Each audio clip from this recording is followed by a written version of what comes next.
Good evening, everybody, and welcome to the glorious Smite League Lower Division Finals Tournament of Season 2. We are here tonight for the Losers Bracket Round 4, penultimate round, before we go into the final game of the Losers Bracket Round 5, which will determine who is going to be taking on Kuman and Zuman in the Lower Division Final. Hakai vs King Kai's is the match tonight. I am Ginger Archer, joined by Laffy, who is doing both Chair 2 and production tonight. He's got the joys of both jobs, so do please cut him some slack should anything go wrong, for the man is doing two jobs at the same time. Laffy, how are you doing now? I'm doing good. I mean, I wasn't expecting to do both production and Chair 2, but, you know, sometimes things just happen, so you gotta move along with it, and, well, it's gotta do what you can, really. Exactly. We have got a shift up with the roster tonight. Hakai without Big Joe, the mid laner, for the past few games, meaning Cheeto is rotating into the mid lane and Vileblood Mitch returning to Hakai for the night and playing in the support role as it was at the start of the season. King Kai is fielding a full roster with Zats in solo, Morton in the jungle, Nopex D in the mid lane, who has been on fire recently, specifically on that Scylla pick. He's been phenomenal and definitely a danger pick for King Kai's here. Going into the bans, Ishtar, Cerninos, all taken away. Kronos as well, who's been very dominant in the meta right now. Meaning Thor is getting immediately locked in first by Hakai. And that provides a lot of flexibility, actually. Obviously, the standard is for it to be picked within the jungle, but there is the opportunity for it to go into solo or support, should it be required, for a very, very strong pick right now. I'm not surprised to see it in. On the other side, Darji and Umoja, two other strong picks. And two other things that are not surprising me in the least. I don't think either team is going to be too disappointed with this initial draft so far. Yeah, I mean, all of them are very strong picks, so I'd imagine going into it, we're going to see a lot more different things, and yeah, there's really no complaints so far. We're seeing all top gods across the board, so... Indeed we are, although the early Chernobog, not something that I necessarily would have expected here. I can understand why they're picking up an ADC early, but I'm also surprised that we're not seeing a Scylla from Hakai, considering how much Nopex D has been doing on them recently, and just how strong she is at the moment. That extra boosted early game clear has just been so impactful for her ability, and we can see that with how quickly she's able to get herself that level 12, maxed out both of her Sikkim and the Crush for the extra points on the passive, giving her the extra power as well as the extra effects. And speaking instead, she's just being... There she goes away in the game, in the second phase of bans. Yeah, indeed it is, although... What is the third pick of King Kai's? That is my only question. Ooh. Definitely was this. Not leaked It earlier. was. It was. Indeed. Definitely wasn't leaked or anything early. No, definitely not. Cupid, a very good pick into both into actually all three of the picks of Hakai so far, Thor, Ganesh, and Chernobog. Thor being forced to ult away, Chernobog also having to ult away, can lock the Chernobog in place if he's in the wall, he can't necessarily reposition himself. Ganesha, no way to avoid it, no crowd control crowd control immunity in his kit. This Cupid is a really heads up pick by King Kai's and could have a lot of impact in this game, especially as it goes into the later phases. Bans, Charizard's coming out. You have to look at it as well. When you're looking at Daji, Umoja, Cupid, all of those are... Umoja and Daji are very well good setup for Cupid. And they're going to have a lot of zoning late game, especially with this Merlin pick currently being hovered. I don't think this is wise. I don't think this is wise. No, when you've got a Thor lurking in the air, the first thing I'm doing as this Thor here, assuming this is going into the jungle with Lena, is I am trying to force the beads out of this Merlin with my walls as soon as possible and get into the air. Because that just makes your ult completely free, especially if the Merlin is unaware.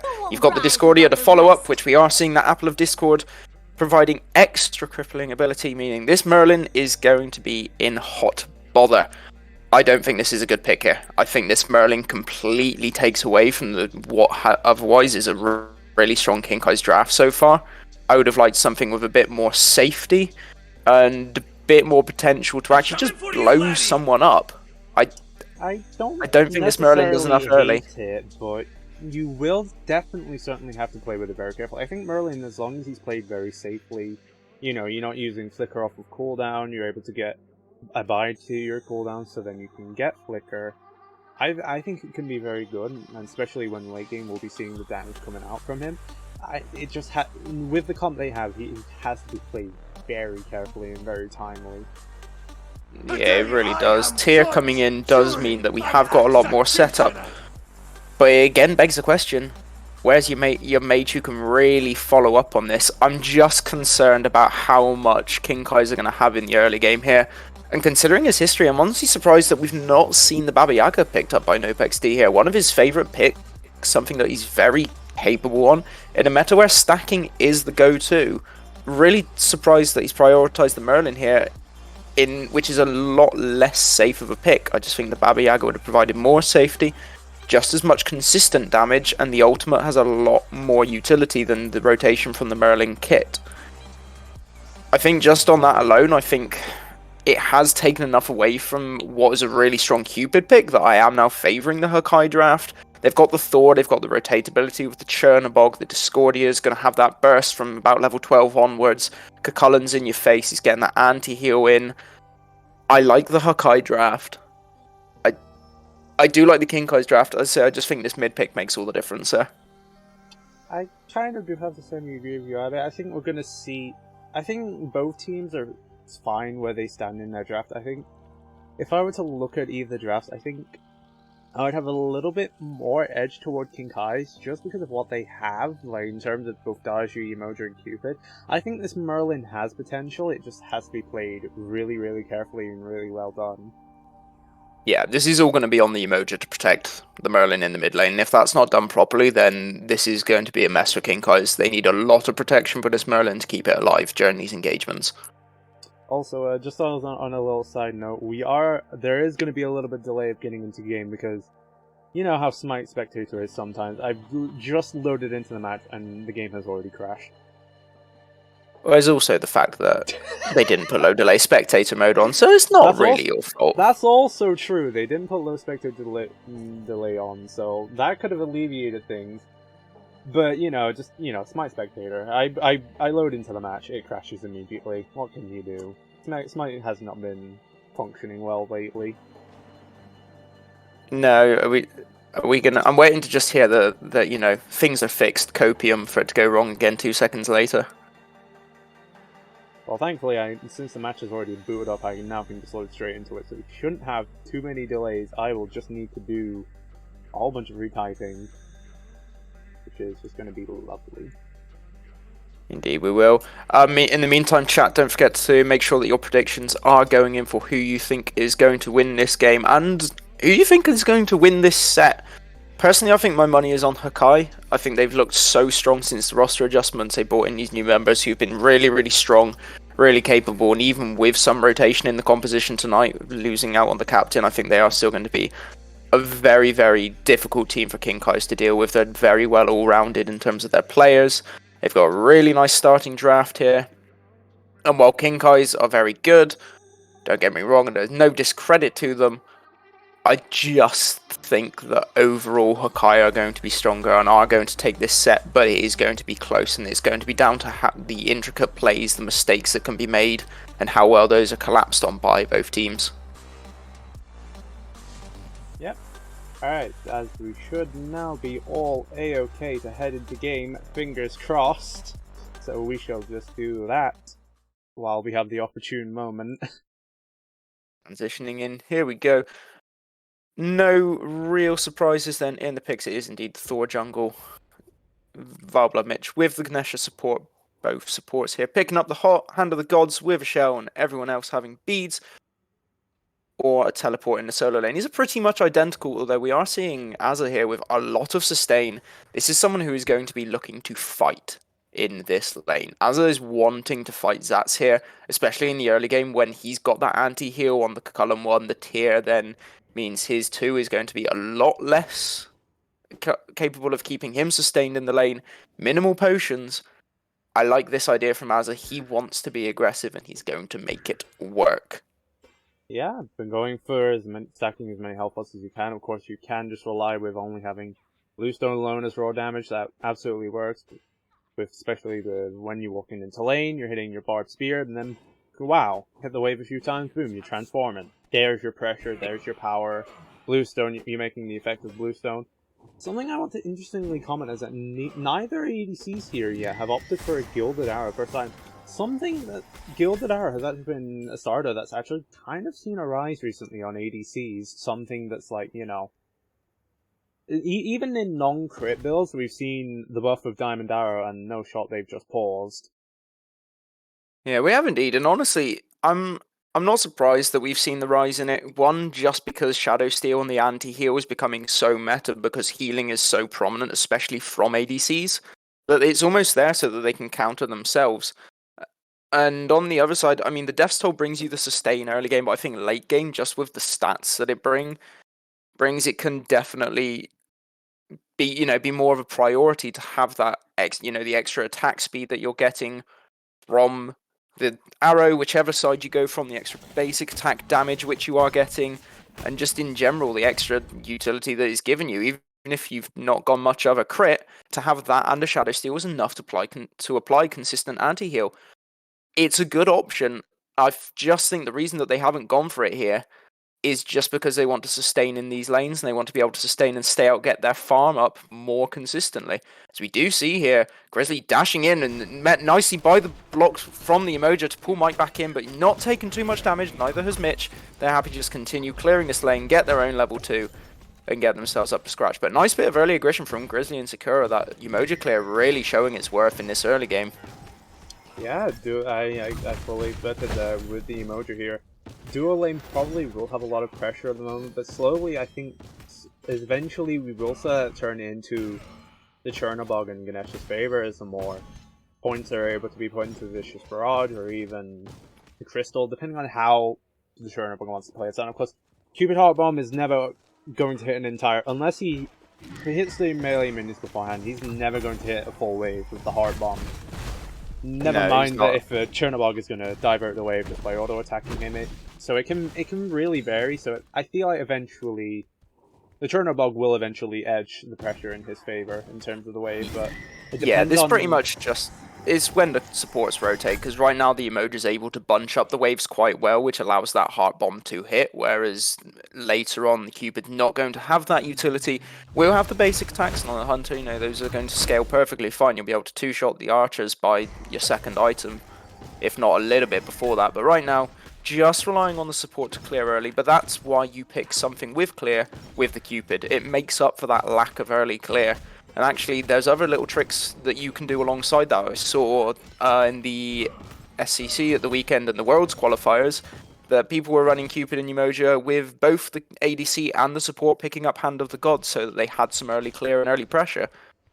There's honestly, a lot of tricks that you can play to get the Cupid into the game. It's smart. There's smart things that you can do, and I really like it. That would honestly make sense. I mean, you can have a Hog buff on for green buff to clear it instantly, and even for the purple buff, like that would make sense, because that would be clearing it more quicker and efficiently, and that would be getting you to lane quicker before those waves meet. If you're meeting before those waves meet, that's pressure. You've already gained the pressure because you're already there. Exactly. There's nothing they can really do against that. That is indeed what you get from it. And also, by the time you're hitting the second purple buffs, you've got the level 2 Heart Bomb. That's going to be doing decent amount of damage. It's going to be hitting all of the minions. It's got the stun on it, so you can use it to fight. Your passive's going to be building up a lot easier. You're going to have more damage on it.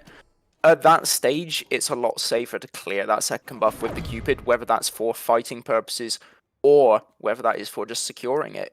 It's quite a lot of burst damage, even if you hit it on one of the side minions. There's a lot of utility that you can bring into this, so it's a nice tactic. We've obviously not seen it here. Maybe they just weren't watching the games at the weekend. Maybe they just felt they didn't need to. Ganesh has got good early pressure. The Chernobog, not so much. He needs level 6 before he's really putting a lot of pressure out with that 1-2 combo, so in that time that you're waiting, the Cupid's kind of getting to a stage where he doesn't really care anymore.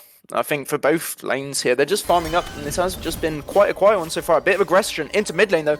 Morton running out of mana, is level 5 ahead of Lina, but because of that level difference, is not going to be a kill. Morton backstepping the Apple of Discord, meaning that no kills are going to go down here. Cheeto, unfortunately, not hitting the mark on that first ultimate, which can be very important for the confidence. Lina just now hitting level 5, and you have to say, had she had that before, we might have seen a first blood going down onto Morton there. Yeah, Did not use the Paolao. that was very unfortunate. I think what we saw is that Morton went in with the Trickster Spirit, wanted to contest those left mids and try to get them off of it, but as a result of that, he ended up with no mana to respond with, and maybe he used might have used 1,000 Blades, or, oh, what's her one? Why am I forgetting it?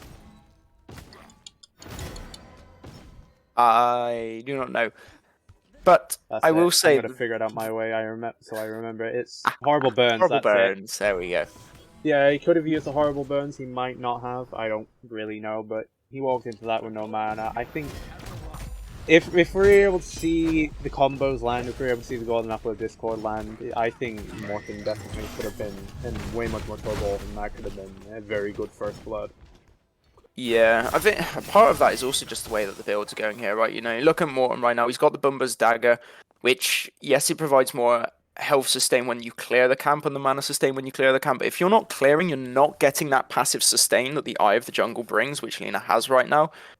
So the mana issues that you can face because of that are very, very impactful, especially in the early game. If you're splitting things with your mid laner, say on the mid camps, you're using abilities, you're dedicating abilities, you're not getting that resource back, which Eye of the Jungle guarantees you. Now, I still like Bumba's Dagger. I think the late game scaling as is huge, as what we are seeing is the first blood going down for Cheeto. Hakai picking that one up, the dunk coming down from Lina on Thor, and even with the beads available, Nopex team not able to get out of that one, and it's exactly the criticisms we said that were going to be there with the Merlin pick, the lack of safety, even with the beads, the lack of distance. Goodbye, Nopex T. Welcome to First Bloodland, Hakai. To mitigate and Morton the damages, now. Ooh. I'm he is in danger. Yeah, Cheeto did miss the ability, but Morton going into the air, that Paolo just making sure he's not taking any extra damage. But the ultimate forced, and that's now going to be a nice clean counter invade from Hakai. So all of that work that Morton did to nullify the lead is now gone. Hakai will be very happy with the state of affairs right now. Yeah, just before I was going to even say a word, I was like, Morton's unfortunate. Nopexy is unfortunately going to die, but in response to that, Morton's aware of that, won't be able to rotate quickly enough in time. So we'll just opt to look for invading the backs, the forest backs, just before he can arrive to them in time. But then, unfortunately, we just saw what we saw. He got a little bit pincered. He tried to trick the spirit away onto his backs to get away, but what to avoid the Mjolnir's attunement was a good Paolao to avoid the Mjolnir's attunement, but that does mean you are using the Paolao, which is 110 seconds.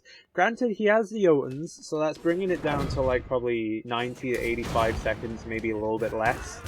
So it's not too bad, but it's something that you'll have to consider a little bit later on. Yeah, I mean, he does have a lot of cooldown reduction, you know, 20% with that early Jotuns being built. I don't think he's going to be too worried about it. That's 80 seconds left, so it's not too big of a deal for him at this stage, but I do see the point that, you know, if you're using that defensively, that means you can't aggress, you can't be out there getting relics out of your opponents, which, if you're not getting the pulls in, that's what you need, and right now, he's not being able to find any, even onto this Ganesh in the early game, who has no beads. I would have liked to have seen a bit more abuse of that, maybe. What I am seeing is there's a Thor ultimate available and there's a Merlin not in the tower in mid lane, and to me that screams free kill when this Merlin has no beads for another 40 seconds. And I do believe that is going to be recognised by Hakai here. Lina is hanging around mid quite a lot here on this Thor, and Mitch is there as well. Surprised we're not seeing this ultimate being thrown out already, to be honest. I would be looking for kills here. Very aware, Morton, and there it goes. Yeah, the ultimate into the air, not hitting the mark, but there is the wall coming through. Paolao is being forced. Morton goes up into the air. There is the silence to make sure that he can't then use the dash away. Nice push by Zats, and actually the wall is in, but Morton escaping on the sliver of health. The Apple of Discord not quite hitting the mark from Cheeto, and that is a lot of resources used to not get a kill there. Sakura and Morton using 2 ultimates in the side of 3 from Hakai to not pick up a kill. That is a lot of resources wasted. Now, granted, they will have them back sooner due to cooldowns, but either way, you've got to be guaranteeing that you're picking up the kill there to make that worth. I think if I was sitting here being Lina, I think they had the ward on the backs. They knew that Morton would look to invade those backs. He already has the cooldown for them. He can just go for them pretty consistently. I think I would have tried to look for an ult a lot earlier, because he was still taking his time to clear them. And I think that could have potentially resulted in a lot of, even if, I know the beads were forced, so that's one given, but it would have been forced a lot more earlier. And that means that that would have been a lot more time for him to be CC, and then that means that things such as, being able to prevent him from using Trickster Spirit to get away towards his team, it's just something that you can consider, try and burn him down as quicker as possible, but it's just a little bit unfortunate. And even then, when he was already left, burning a Ganesh for that as well is just not really desirable. No, I think even the difference maker could just have been actually Lena hitting the ultimate on the Thor. That literally, that sliver of damage would have been enough to have confirmed that kill. And honestly, the other option was to just turn the ult onto the Merlin. There was no reason not to, knowing that the Daji has the build. Beads. Why not go on someone who actually doesn't have beads? The jungler's not in the position to help them at that stage. So why not abuse what you can abuse? Get more of a lead onto that mid laner, push the Merlin further behind. There's already a level deficit in favor of Cheeto here. Why not make it 2? That's going to be a big level as well if it's a level 10 to a level 12. That's a second relic. That's big for team fights. Yeah. Colin's able to farm really well, so that's a pretty good sign. Does have actually, I believe that's a tier 2 teleport. It may also just be a tier 1 teleport. I might be mistaken on that, but tier 1 and tier 2 teleport basically almost identical in colors anyway, and I have dementia, so what do I know? Wait, who are you? But Colin being level 12 right now is really, really good, though. I think that could... We're not letting the tier have pressure. The tier is just pretty much stalemated right now, so the tier not being ahead is really, really good for Hakai, but at the same time, this Cullen is ahead, so that's going to be a lot when we're going to see these these solar rotations from the mid games. Yeah. It's going to be good. Yeah, it's going to be very favourable for Hakai, especially if Az is able to get what I'm assuming is a sovereignty done. That's going to be a really big pickup just for actually helping out the team as well with that aura. Whereas on the other side, it could. I don't think we're likely to see it in this position in the build just because of the efficiency of when you're buying it and actually what it's giving you. I believe it'd be much more efficient to get the sovereignty at this stage for the sustainers. Lena does get engaged on, but jumping into the air to be able to get herself out, that might be just enough pressure for Kinkai to actually make a pull for the Gold Fury here. They are looking around the oracles, but they are secured by Hakai. Really nice use of the abilities by Valblood Mitch here and Cheeto to secure those. What Hakai need to do soon is get these second relics online, and for Mitch, he needs to get his shell upgraded. I can understand that he wants his Spirit Robe done for the extra tankiness it provides, but with the Gauntlet of Thebes upgraded and fully stacked, he has got those extra protections, 55 of them right now, which is going to be a nice big impact for him. He doesn't need to get the Spirit Robe finished, even though the passive is nice. You look on the other side, Sakura, not quite finished stacking, but that shell is upgraded, and that the lower cooldown means that more consistent fights around Gold Fury Pyromancer that might start to favour Kinkai's if the delay is not large enough for Mitch to have his shell back off of cooldown. And we'll see what he does here, as he is backing with what I'm assuming is enough gold to upgrade an item, and he does indeed go for the Spirit Robe. And you were right on the Mystical Mail as well. See, I was before we ended up getting into that little bit of scrap.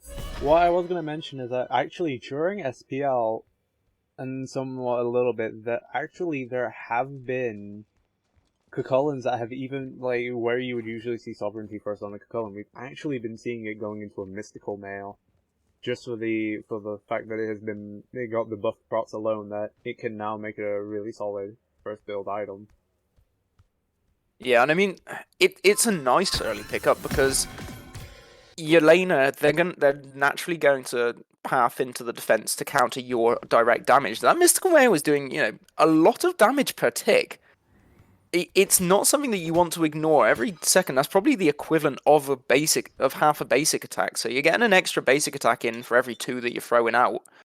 By no means is that a small or inconsequential amount. There's some really good poke here on Sakura, and we do see Lena flying into the air with the ultimate coming through from Mike as well, landing onto Grizzly, not forcing the beads. Does get the ultimate out from Grizzly, so that Cupid ult is down now around the Gold Fury fight, but with the Chernobog and the Thor ults down too, I'm not sure if that's quite worth it for Hakai here. If I'm them anyway, I'm not too happy with that trade. Ooh. Kinkai's looking for a Pyromancer, but the presence of Azza just enough to take them off of it after doing a fair amount of damage to it. Had it down about 60% there. Oh. Now it is second relic time for the supports. Vibon Mage picking up a late purification here. Has upgraded the shell now, so has got that tier 2, matching the cooldown on the Emoja. And I'm looking at differences, I'm looking at timings. Emoja's going to have to back soon to get this second relic. Good poke here from Lena. Morton taking a lot of damage, chucking down about 2/3 of his health. The Emoja's there, doesn't have second relic. Hakai need to fight around one of these objectives soon while they can abuse that. Only having the one relic in comparison to the two, even if that just means that Mitch is finding himself in a better position for fights and finding himself more safe to engage, get the ultimate off, get crowd control off. That's going to be a lot for Hakai, and I think you need to abuse that before it gets even out. It's just these little differences that you need to push on. Right now there's what, 600 gold difference. It's not going to be an item push, but you can look at those levels, and it's little things like that that can really start to take the game away from the other team. Kinkai's though are just happy to stay in this and scale to the late game. And with the Merlin, I don't blame them. With the Cupid as well, once that starts getting into team fights with this Field of Love, I still don't blame them.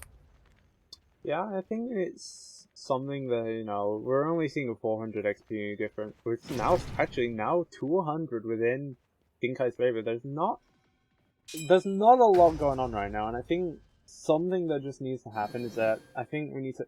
I think it's been a quite a courteous and slow game, and I do think that with the ever so slight relic advantage, I do think that we should be seeing dances around, say, Golf Fury or Pyromancer, try and look for something, and we've just seen Aza teleport into the left tier 1 tower, but for what reason? There's nothing really there at the moment. Even now, Zats getting engaged on. Is it worth it? I mean, the Apple of Discord comes out, but Zats is just going to use the Lawbringer to get away. They need to make the pull now onto this Pyromancer. If Kings go for Gold Fury, they're going to go for Gold Fury. You've forced an ultimate for an ultimate. In fact, 2 ultimates out. Mike has used his for a Lawbringer. Grizzly also lacking his, but one of these teams just needs to make a play around an objective and go for it. They need to go for the burn, as we do see Azza blinking in. Nice, the beads coming out from Morton, taking a lot of damage, forcing through the teleport from Zats as well. This is the time to go for something. The Darji having to back. Duo lane is pushed in. We can see Lena pulling that Pyromancer. Zats dashing over towards it, is taking a little bit of poke from Azza and Mitch, but not much, not a consequential amount right now. Zats without the ultimate, and using Azza even using the ultimate there from the Kakullan means once again the whole thing is just going to stall out. These teams, they seem scared. I think I just about got it in frame, but I saw Zats blink for the cup for the obelisk. That's a team player right there, if I've ever seen one. Especially on tier with no relic dagger, that's a mega team player. Oh, misting the Fearless though, Azza just dashing over Zats there without a care in the world, making it seem simple. Morton is going for triple flat pen. I don't hate it. I mean, you can get away with just Heartseeker and Serrated or Heartseeker Titan's Bane. Aji is kind of flexible in that way, but it's a Crusher this late.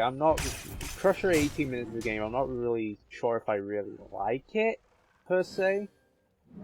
I agree. I think if I'm going for this here, I'm going for that in first instead of the Jotuns. The Brawlers, honestly, even could have just forgone the Brawlers. How much healing is there really on the side of Hakai here? Not what I'd call a consequential amount that I'd want to, spec into the Brawlers just for that, when in reality you can just push into larger flat pen. Morton missing the insta-pull on the power, meaning that Darji ultimate is now down, while Hakai have got all of theirs available. The Merlin ultimate also down. Ha ha ha ha. One ult though expended, and one big team fighting ult as well. Kinkais are on this Gold Fury. They are burning it down with that consistent Merlin damage as well. Cheetah coming through with the Apple of Discord, lands onto Sakura. Sakura not having beads, has the relics, does get the ultimate off, but taking a lot of damage. Here's the Fields of Love. Sakura dropping lower, lower, and lower. Azza is going to pick that kill up with the ultimate. Very low on the backline though. Zats is there pushing in, but there's no further engager on the backline of Kinkai's, meaning Azza is going to walk out, and now Zats is alone. Does get stunned by the wall, but diminishing returns, plus that tier passive means it's not going to last long, and now Zats is dashing in towards Mike to 27R. The Fearless comes off, and Mike, without beads available, is going to fall. It's 1-for-1 so far. ADC for support. Kinkais are going to be much happier with this, and Morton tries to use the Trickster Spear, but really nice dash from Cheetah there to get immune. Azza with a huge blinking 4-man ultimate knockup. Grizzly taking a lot of damage. Zats taking a lot of damage, but nothing enough for anyone to fall. A 1-for-1 trade, but one which leaves Kinkais in a much better position to go for the Gold Fury here. And Hakai are going to be wondering what exactly went wrong in that fight. You know, we were saying that, like, both teams are, like, really scared to commit to anything right now, but there, I think, is the first official engagement team fight that I think we wanted to see from either teams. And now Kinkais is just getting absolutely aggressive. Oh, the Apple of Discord is not going to hit the mark. The Mystical Mail isn't enough. Paolo comes out, and Azza might actually get pulled back in here. Is indeed Lawbringer come through. Nice ultimate from Vileblood. Mitch is going to keep him alive. Lena dashing in with Mike as well. The ultimates both being expended, but neither of them hitting the mark, meaning nobody is going to fall. And Hakai not able to punish the Gold Fury, meaning Kinkai's suddenly going from 200 gold behind to 1,500 in the lead. I think that was very unfortunate. I think that Liner and Mike had a very big opportunity to be able to get a kill here. Yeah, Mike instead though, having to force the Aegis here, does immune the Heart Bomb, able to get out of that, but put himself in a very precarious position after. Grizzly just going aggressive with this Cupid. Yeah, Mike he can afford to. He has currently coming up to now his second crit item. He can absolutely get aggressive where he can, and that's the Chernobog versus Cupid, where the Chernobog is caught out without his ult, which was, I presume, very much cold, since we saw it coming in before. He can just get aggressive with that Field of Love and do what he wishes, really. Indeed he can. And Mike here, having only gone the single crit item, just choosing to opt in, get enough for the anti-heal, and then beyond that, go into the attack speed build. This is where I would have preferred the Golden Arrow as the starter, just to get that extra critical strike on late game, to then make up for the lack that you're getting elsewhere in the build. The Death Toll was nice early, but... I say the Cupid gonna get an extra crit out of him, but he just bought a full Death Ringer as well. That is such a big power spike. 3 items apiece for these hunters, but I know which one in fact, 4 items for the Cupid, 3.5 for the Chernobog. I know which one I'd rather have on my team right now. Yeah, I think that it was a... Wow, Hakai get the steal with the ultimate from the Ganesh and the ultimate from the Kukulin. Now Monopeg steal on the Merlin is in an unfavourable position. The Apple of Discord once again missing the mark, but just like Azza is going to pick up that kill. The ultimate Paolo coming in from Morton is not going to be able to save him in time. Hakai get Pyromancer steal, they get the kill as well. Now Zats is being left alone here, while Cheeto and Azza are firing damage onto him. Mitch with some decent peel, the dash is coming through, no more Fearlesses for Zats. Azza continuing the engage, but the chase is not going any further. Meanwhile, in duo lane, Mike and Lena going aggressive onto the Grizzly. Grizzly is going to fall, and that's a 2-kill swing for Hakai. And the Pyromancer, suddenly they are right back in this game. That gold lead being dropped down by 500 there. And Hakai are going to be very happy with how they've suddenly turned things around with the next engage. Are now looking for this mid tower as well. Azza stepping in before the minions means they are likely to get it. It is dropping. Cheetah avoiding the stun from the Emoja. Tier 1 tower. Goodbye mid lane. Second tower of the game to fall, aside from the solo lane, in favour of Kins. And the game is completely even once again.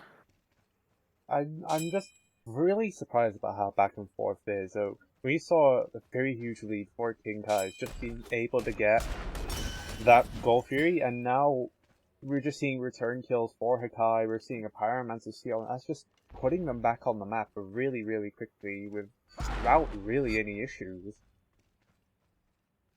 Yeah, so far no issues, but my worry is when this Merlin gets a Obsidian Shard online, look at Azza's build right now, and tell me where he can really resist the Merlin throwing 4 abilities on him and just chunking him down. I'm not really so sure I agree with that Spectral. I think if he wanted to go into Spectral, of course, because he does have to, because that Cupid very much will smack him, and Mm-hmm. I can respect why he's gone Spectral, because of course he's already making the solo lane rotations, he's already making he's already very present in team fights, so he doesn't want to get blown up by a Q, but at the same time, now the Merlin has just gotten his Obsidian Shard online, can you really ignore his damage? So I would expect to presumably go immediately into an Amulet as a Stronghold, or something there of the lines, because he's sitting at almost 200 physical procs just from items alone, really. So he can definitely fall for Amulet of the Stronghold, which will give him like almost 200 magical procs in return. Yeah, my real concern right now for the Cullen is I see the Manticore spikes, and I get that it's dual defense. I don't think it's the highest value that he could have gotten here. I think going for something else would have been better, as we see a really, really nice wall there from Lina to block the escape of Grizzly. The hammer comes through, as well as the spin to win, and Grizzly falls just before this Gold Fury is about to spawn. Really heads up play from Hakai. They are now 5 kills to 1 and have their ADC alive ahead of this team fight, where Kinkai's do not. An ADC who has crit, Executioner, and Size built. This Fury is going to fall, as is anybody who chooses to engage from Kinkai's and Hakai. They need to take this fight. They're up player. Morton's in mid. Yeah, get in there. What? They need to not be scared right now. They need to be going aggressive. Take the man advantage. Get on this Gold Fury. And they are finally pulling it. Zats is lurking around the back, though. Is spotted out by Cheeto, but he's doing enough to get them off the Gold Fury. But there's the Apple of Discord. Zats is taking some huge damage. Really nice grab by Mitch. Zats anti-healed, taking tons of damage. Gets Fearless onto just like Gaza.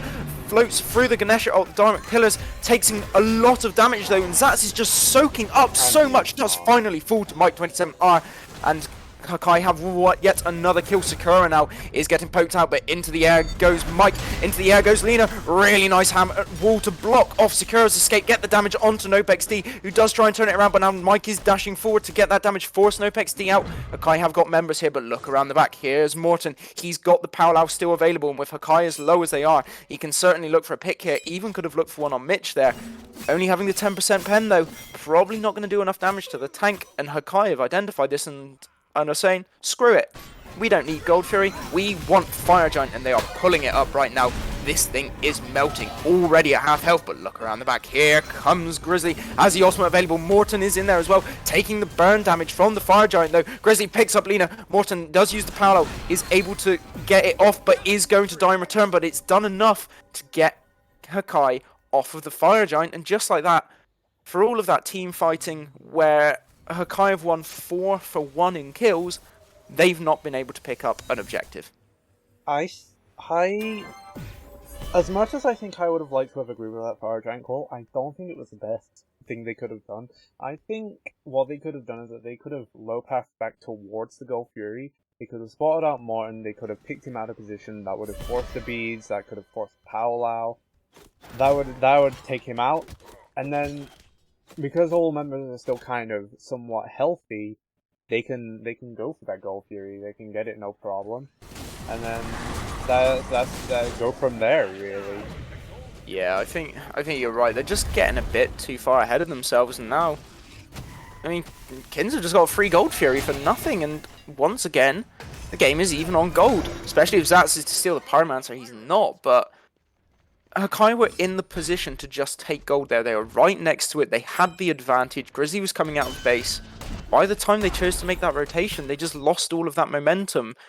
Where if they got that Gold Fury, they can then reset and still make it to the Fire Giant to defend it. I think they've just got a little bit ahead of their boots there, as you were saying. And suddenly Kinkai's have a bit of an advantage and a bit of momentum around the Fire Giant here. Mike is going to split push using the Chernobog's global presence, has also sold the starter and is looking at an Odysseus bow here. I love this item. This has been my favourite item for 4 seasons. No longer than that, since season 4 even. I love it. How come? I mean, I do like it as well. 103 bonus damage plus 40% attack speed. Nothing can go wrong, but, you know, I guess when people like certain quirks of items, you gotta appreciate them. It's just, I love hearing the zip zap zip zip zap zap zap. It's so satisfying knowing that these little bits of damage are just going around in the team fight. I feel like for me it's just more seeing the yellow numbers. I like when the funny numbers come up on my screen. They're my favorite.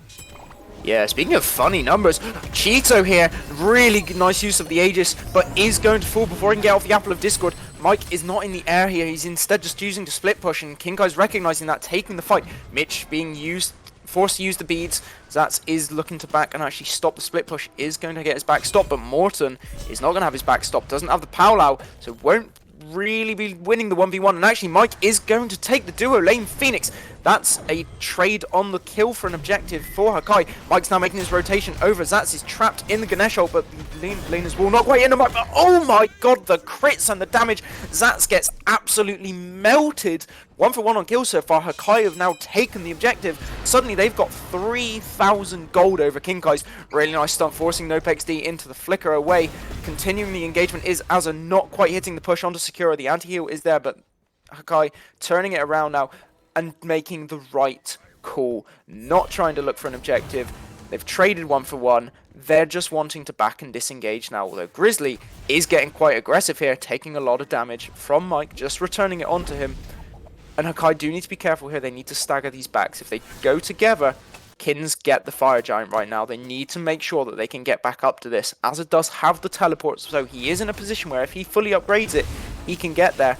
Has just used it, got himself to the mid tower. Kinkai's are pulling this Fire Giant, and it is dropping relatively low now into the last third of its health. Azza is there, is getting onto Grizzly. Grizzly having to dash away. The Apple of Discord, the bounce hits Sakura. Not quite who we were hoping for, but Lina now dunking down with the ultimate, missing the mark. Sakura is out of this fight, and Hakai have done enough to defend the Fire Giant here. They've got the numbers around, meaning Mike can get back to base, and they can just wait for the cooldowns. Kinkai's are going to have the ultimate advantage, though, with all of theirs being available in face of Hakai only having two, being the Ganesh and the Kakula. Not necessarily the most impactful ults that you want. Nice crowd control, but not much follow-up from the Apple of Discord, which you want. Yeah, I think what Cheeto needs to be doing really is you want to wait. If you want to hit that golden Apple of Discord, you kind of want to look for setup really. As much as I can appreciate, you know, blindly throwing it out, trying to get any confirmed damage that you can get against the enemy team, but sometimes, you know, you can just wait the extra second holding it out and then throwing it out just to get the confirmed, because if you have CC set up for you, you get it as confirmed damage. It's not really an issue. Yeah, speaking of issues, Mike here is taking a lot of damage just to try and get this tier 1 tower. He's going to fly into the air, so the Paolo isn't going to connect after that's pumped up loads of damage into him. Here comes the Fields of Love, but it's only really falling onto Mitch, but Mike has had to drop into nothing. Apple of Discord once again not finding the mark, but Grizzly does fall ADC for ADC at the moment, but the mid lane of Hakai has also gone down. Lina also falling. Kinkai's have won this trade so far, with only the tanks left on Hakai, meaning that Kinkai's are not going to fall here. They're far too high on health. And Hakai, Mike just made a really poor decision there, tanking that tower, tanking the damage from the tier. It's a tier 1 tower. You do not need to throw your life away for it at this stage. Azza with some really nice peel there to keep Mitch alive and keep their hopes of defending this game intact. Keeping the pressure on Skira and actually throwing out a surprisingly high amount of damage here. Azza, he's got that Bluestone corrupted online and he's pumping in the numbers. 34,000 damage so far. This man is keeping Hakai in it even after these losses. People thought Bluestone Brooch was kind of just like, oh yeah, this item's kind of done for just because it lost, I think it was, what, 1% of current HP damage from its passive? And it is still over 5%, it's ridiculous. Yeah, it's still quite a strong item. I mean, I know that Bluestone in itself as an item has fallen off a little bit. Of course, we've seen the rise of Warrior's Axe, we've seen the rise of Tainted Steel because of Warrior's Axe being buffed. You know, and you know, we've seen Hero's Axe, which has been a starter upgrade that's been really not really heavily looked at, and now is almost pretty distinctively fairly picked up. But it's I still think Brooch is okay. I still think Brooch is completely fine. Yeah, I think you've got to look at what you're coming up against, right? Like, you see this game. Honestly, I would have liked the Hero's Axe. You've got the Cupid crowd control and the Heart Bomb. You've got the Tear Blink Fearlesses, which is crowd control. You've got the Powwow. Giving your teammates those shields is going to be really, really impactful. But instead, Azza's just saying, screw that. They'll live if the other team die. Death is the best form of peel. And he's proven that so far. Lina getting poked out once again. Not really having the best of games on this Thor. Not enjoying herself too much here. Same with Cheeto, those two really struggling for Hakai, but luckily Azza and Mike are really fragging so far. 10-6 for Hakai, gold lead once again nullified, as it has been all game. There's 400 in it, it's kept fluctuating around this point. And you've really got to look at when is there going to be this one mistake in the team fight that's going to lead to one team taking it. Right now, that could be an engagement while Lina has no relics, because she is very vulnerable right now, susceptible to death. She doesn't have relics, doesn't have the ultimate, and Azza has forced a fight without her there. The ultimate is coming through from Royal Blood Mitch, the Apple of Discord is there as well.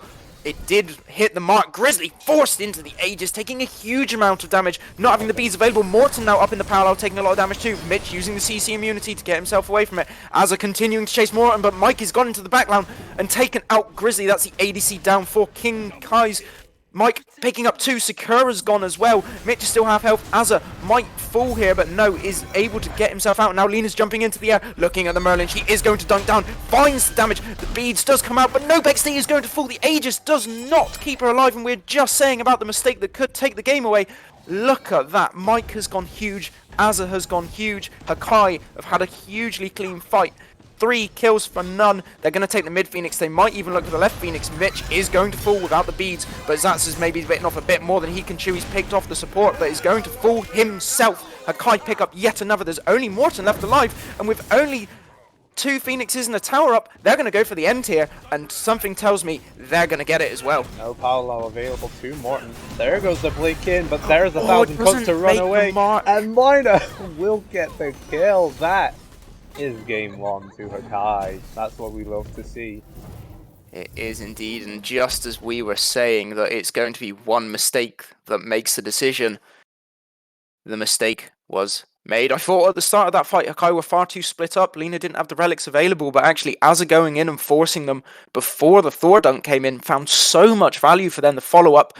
And the amount that Mike did, getting into that backline, taking down Grizzly, who'd taken so much poke after the Thor wall and hammer had gotten onto him, forcing the Aegis as well. There was no way for him to defend himself, and Hakai, with one really clean fight, take game number 1 of the set against King Kai's.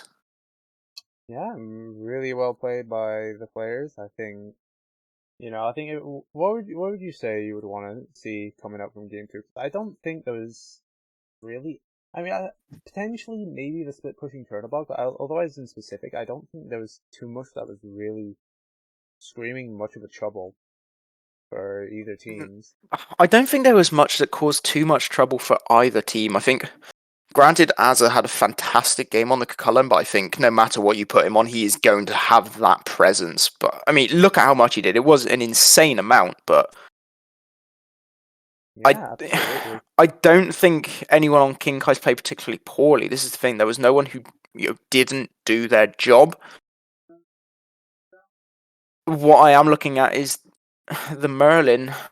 Did it find the value that a Baba Yaga would have done in that game? Personally, I don't think it did. I'm not, by no means am I putting this all on that pick. I want to make that clear now. No Pixie. He did fine on it. He did enough. He was pumping out the damage. He was getting Azza low, but at no point did Azza die. There was no threat of, oh, you've just used your entire kit. I'm going to absolutely destroy you and decimate you now, because there wasn't that element of just being able to blow up 800 of his health, which the Merlin doesn't bring that consistency. You need more setup around it, and the Merlin wasn't able to find the consistent backline setup. And this is where I think it kind of lost it for Kins, is that Azza could kind of walk in, and there wasn't much to stop him from doing so. I think that's what King Kai's need to focus on now, is just nullifying the solo engagement while also maximizing theirs. I don't think Zats was really able to get enough past the mid game in that game. Yeah, there was unfortunately just not much able to be done for. It would seem that my co-caster is muted, as well as the production. But in the meantime, we will. Oh, here he is. Yeah, sorry, Discord mutings. I mean, I wasn't technically muted on stream, but things are going to be rough. Things are going to happen differently. Someone might have just heard my parent saying stuff, yada yada. I don't even know. we try to adjust these things where we can. We do things where we can. Yeah, I think there was a lot of problems for Hakai is trying to get anything where they could, and unfortunately as well, it's just a lot of big team fighting presence for Hakai that made them much stronger, I think.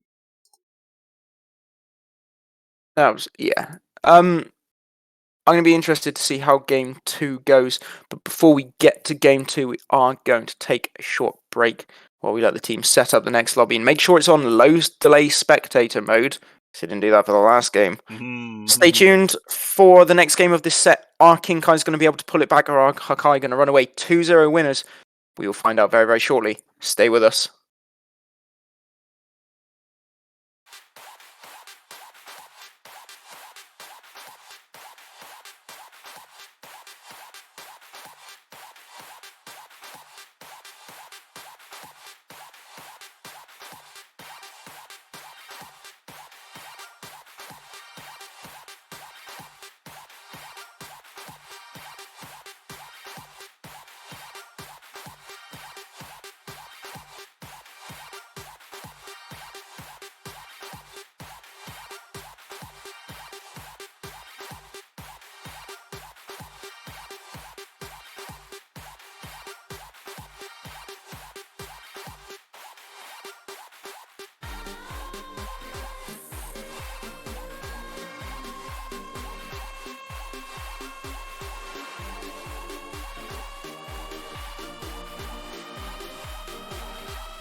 Boom! Welcome back, everyone, to the glorious Smite League Lower Division Round 4 Losers Bracket match between King Kai's and Hakai. Hakai managed to take Game 1 from King Kai's after a very, very closely contested match. One team fight making all of the difference in that one. We are now going to head into Game 2 here, with the ban face being rocked off by King Kai's, who have first pick Sonanos and Maui, the initial 2 bans. No real surprises there, carrying on as they were before. Although this time King Kai's getting rid of the Daji, opting to remove it rather than play it themselves, leaving Hakai some decision on what they're going to be banning next. They do indeed go for the Cthulhu, though, not something that they want to face again. Well, I say again, they're banning it again. I word good sometimes. I word marvellously good. Sometimes things happen. It is what it is. And it is indeed. Enough, King Kai's are doing it is what it is, as they ban the target ban the Chernobog. They are indeed. Now, my question for Hakai is, are they going to ban the Thor, or are they going to leave it open? Something is going to go through here that is going to be impressive. Whether that be Thor, whether it is the Ishtar, it is indeed going to be the Ishtar. The Thor not being taken away, meaning both that and the Kronos are on the table. King Kai's prioritise the Ishtar. Kronos still open. Are Hakai going to take it from them here? I would not be surprised. A very, very good pick, whether you put it in mid or ADC. An incredibly strong pick right now. Seems to have just found its way into the meta with the Book of Thoth Polynomicon, the way that it scales with Kronos over time. These matches are going on. It is a priority pick, but actually Hakai hovering the Bellona. Something that King Kai's did ban last game. You almost wonder if this was a target ban for Azza, who seems to be picking it up here. Could also go into the jungle, bearing in mind, or the ADC role, if Lena fancied it in the jungle. She's obviously previously played solo, so it would not be something untowards for her to pick.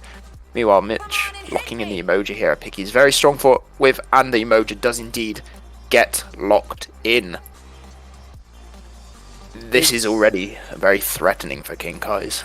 Yeah, Hakai already showed to be very aggressive as they want, taking the emoji, giving the emoji to themselves again already, and then just going for an absolutely aggressive solo laner, like Bellona.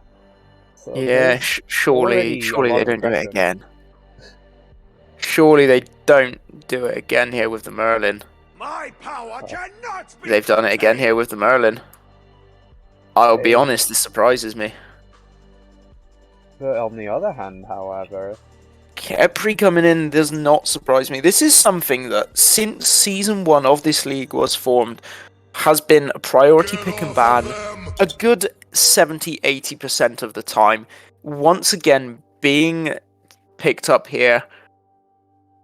And I feel like it's had some activity around it in every single set that has played in the lower division, this Khepri. Teams hate playing against it. That revive, the root, the CC, the protections it gives to the team, the ability to just pull someone in and stop their engage.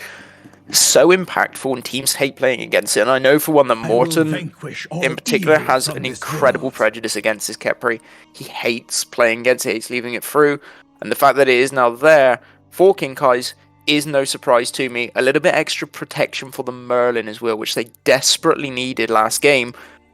Does mean that Hakai can pick up the Yu Huang and provide a lot of their own safety for their mid laner, just within their own kit here.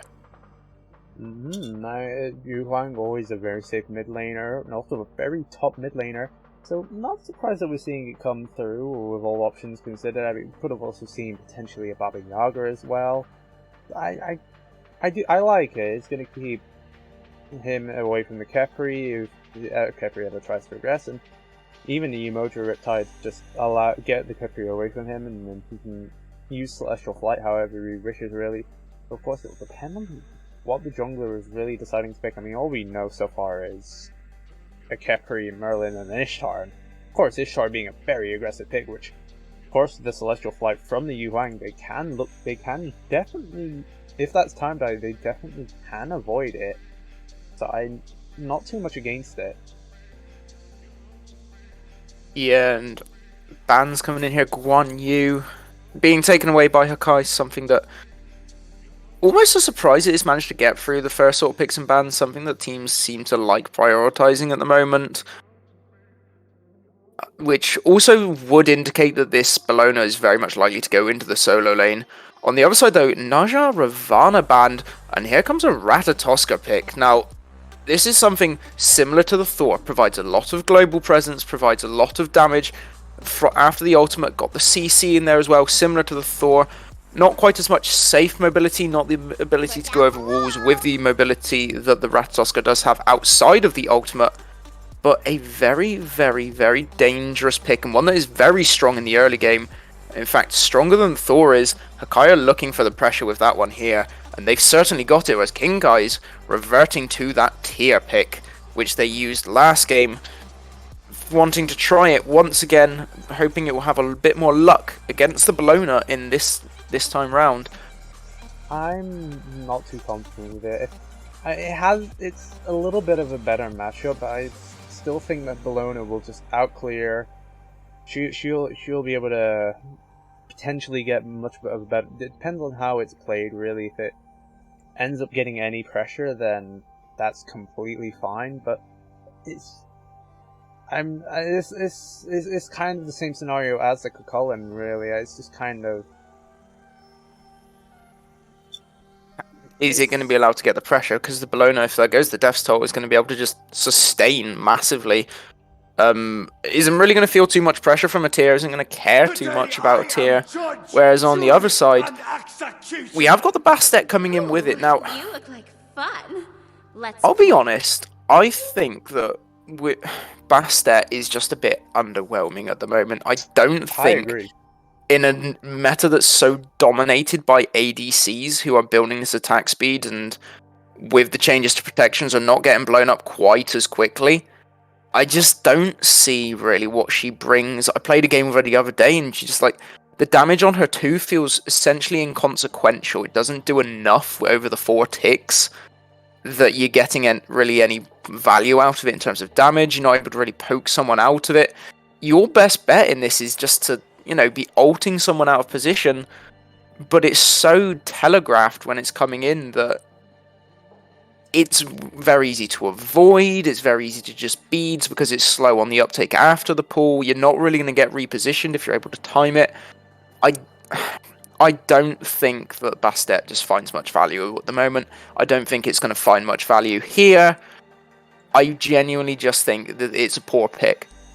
It's not going to bring them what they need. And Hakai, going back to the global ultimates, they're hovering over an Apollo ADC here.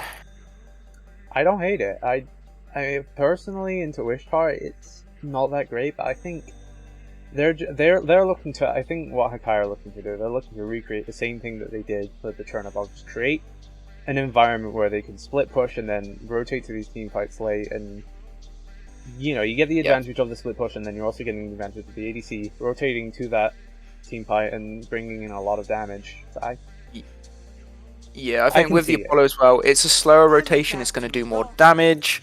They are indeed picking it up here, and the thing is, with how it went last game, if Kingai's perform how they did in last game, where they played the fight slowly, which was sort of dictated from the early game, you could see it was going to happen, then,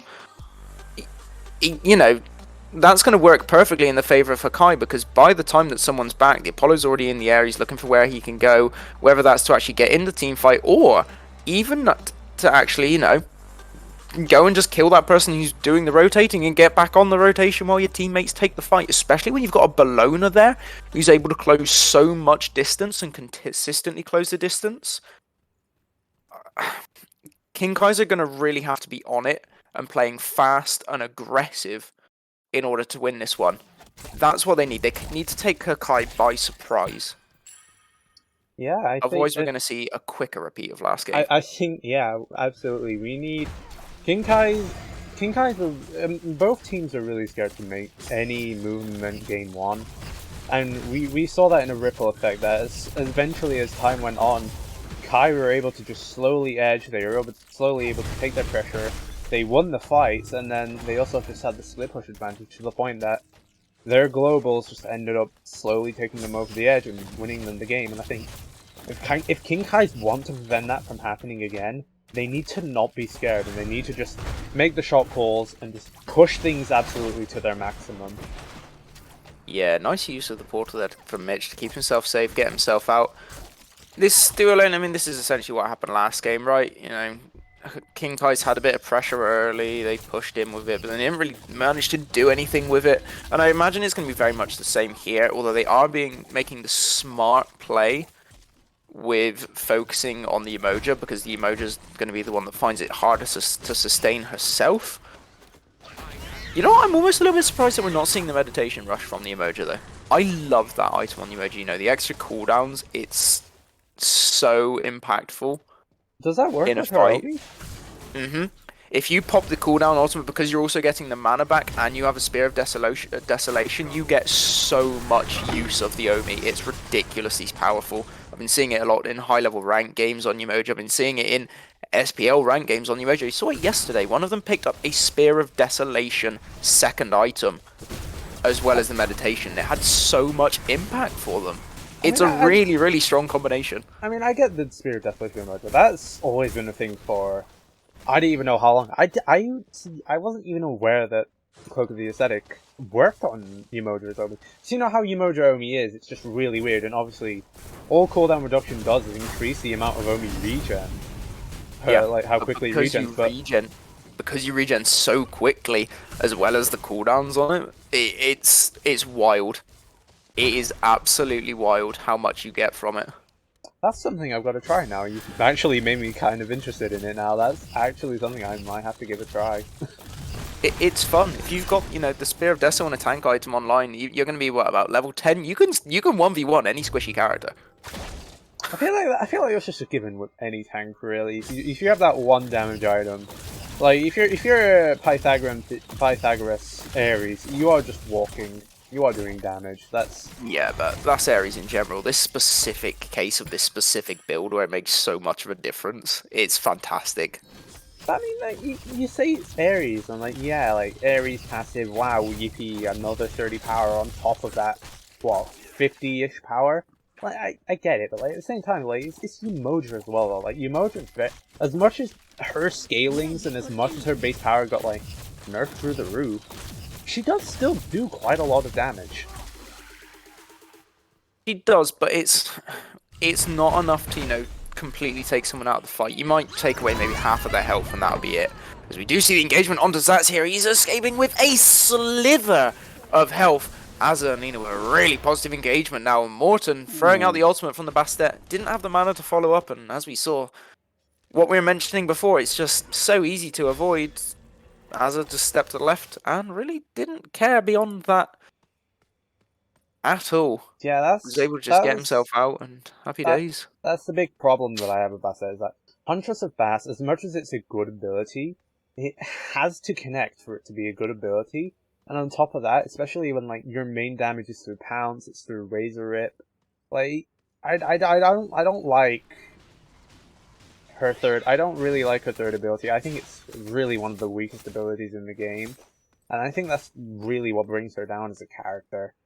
Yeah, I think honestly, I think pre-rework Bastet, where the ultimate brought out the cats, was stronger than this is at the moment. Yeah, I loved that god. Actually, even in how much she brought to team fights, because you were just body blocking so much, and the damage she dealt, like the 3 now, yes, it's got a root, but you don't really care about the cat after.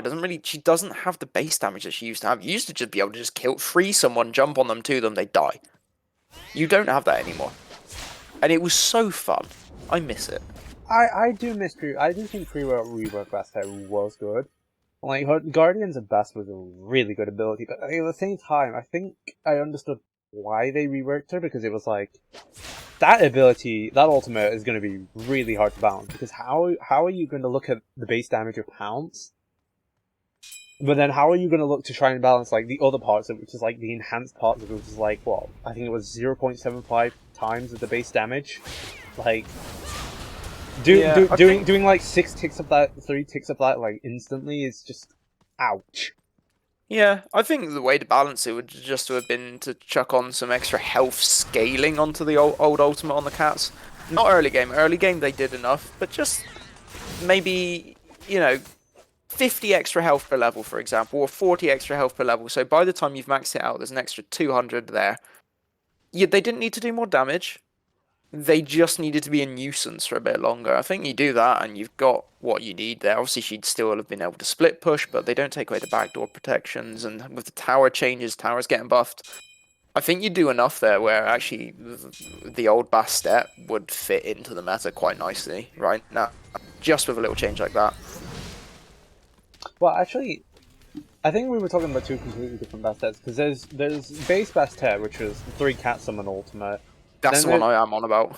See, I was on about Bastet 2, which was the damage enhancement cats that sat next to her. Oh, that Bastet, yeah. that Bastet, You know, I love that Bastet as well. I did love that Bastet. But she was that I understand why they reworked her again though, because of that. Like, that was really hard to balance. Yeah. I think. But I think that was the better version of her though, even if like they kept the declaw the same. Really, I don't know. I understand why they did it though. I can understand that. Guardians of Bast was very much hard to balance. I'm just, yeah, I miss the original Bastet. That was just glorious, but We all such is the way of things. Such is the way of the nostalgia goggles. We can't have them all. But you know what isn't nostalgia goggles?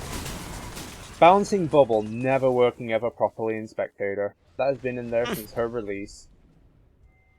And I don't think it has ever changed. No, something else is nostalgia. This game and last game.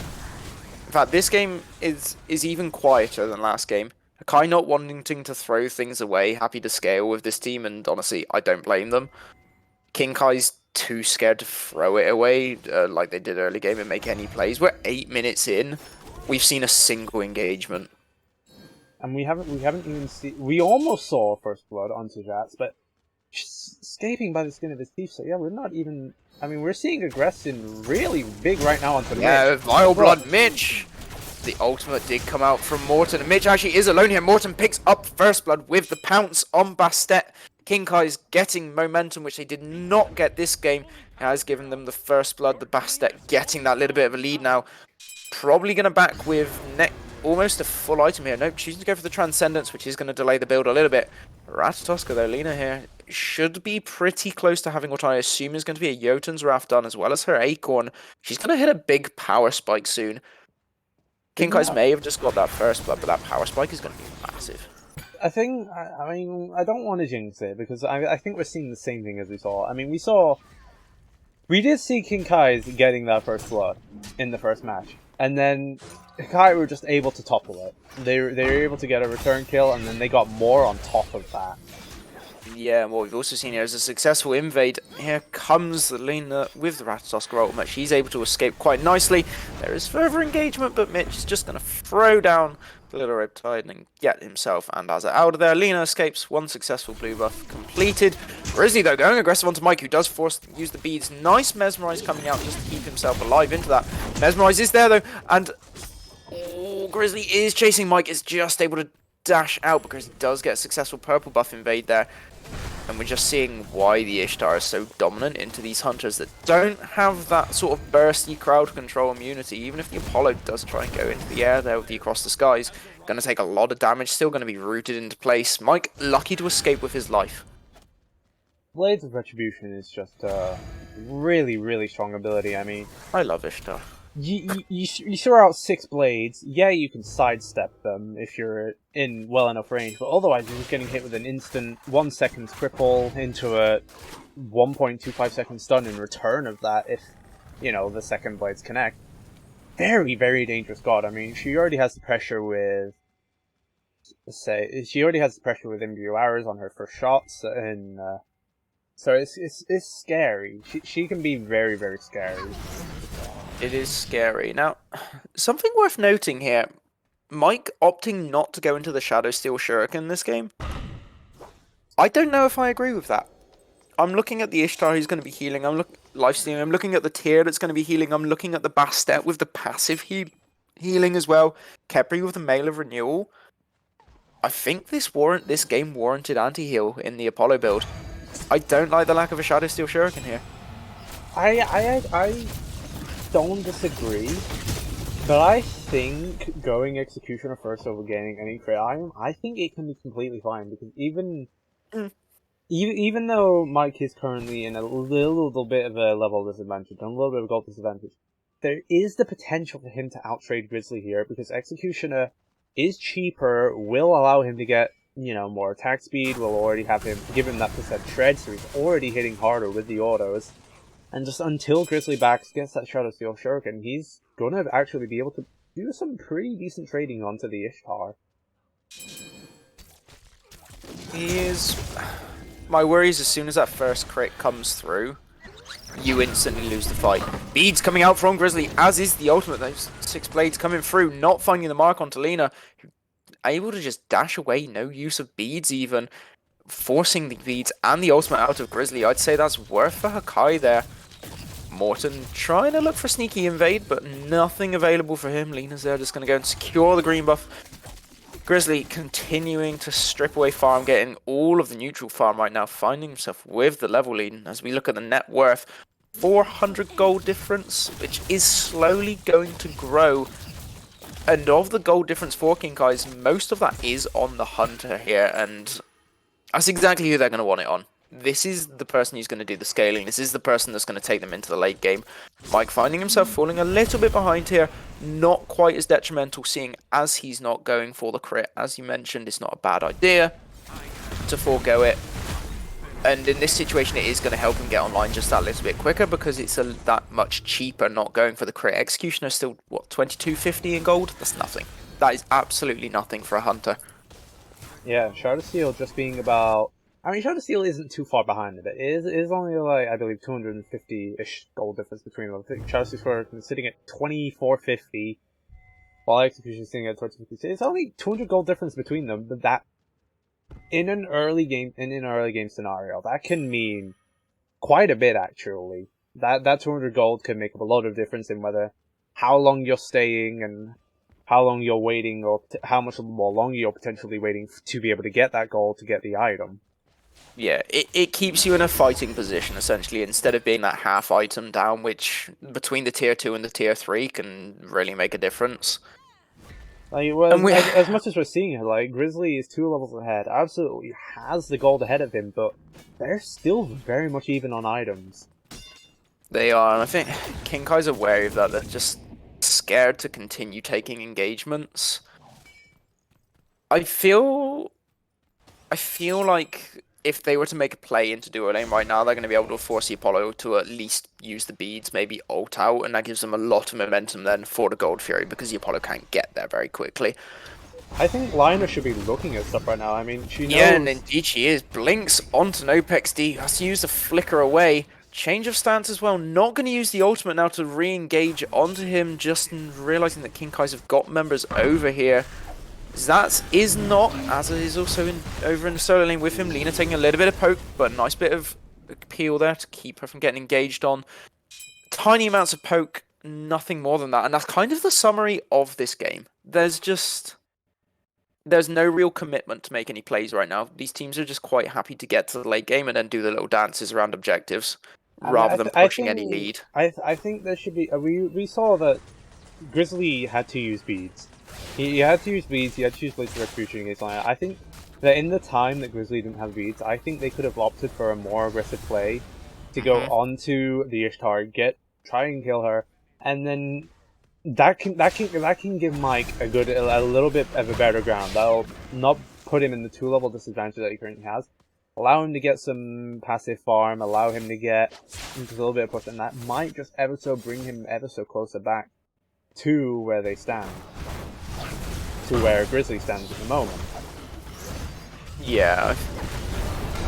Hakai here, finding a Pyromancer, gold, evening up, there's about 700 in it. I mean, if you're looking at the compositions here, we're pretty much, I mean, we can see now, this game is going to be heading into the late game. Yep. Who are you favouring on compositions of who's actually going to have more impact late between these two teams? I think between the two teams, I think for Hakai, it's going to be very dependent on Nopex and Grizzly doing a lot of the damage. And Sakura just having to do... It's going to be a lot of peel that Sakura's going to have to do, because they have to factor in a Emoja and a Bologna is just going to try to trap them. They're going to box them in. They're going to put them in a scenario where they can't get away. So that Kefri has to play around, they have to play around River's Rebuke. They have to be wary and keep with the team, relatively close to the teammates, to make sure that no one gets split off and taken away by a Bologna or even potentially a Ratatasker. I think Hakai have a big strong advantage at the moment, but it'll all depend on King Kai's and whether they can play the Ishtar properly and whether they'll be able to deal dish out damage with the Merlin.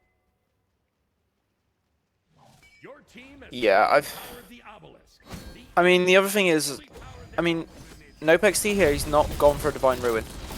You've got Bologna healing, you've got Ratatoska doing a ton of damage, you've got the Emoja healing, you've got an Apollo healing. King Kai's do take away Gold Fury, essentially uncontested there. They dewarded and they're just nowhere to be seen from Hakai. And actually, they have pushed a little bit of a lead now.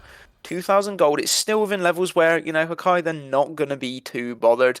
If, though, this starts hitting the levels where we're looking at, the higher ranges, then we might be in a position where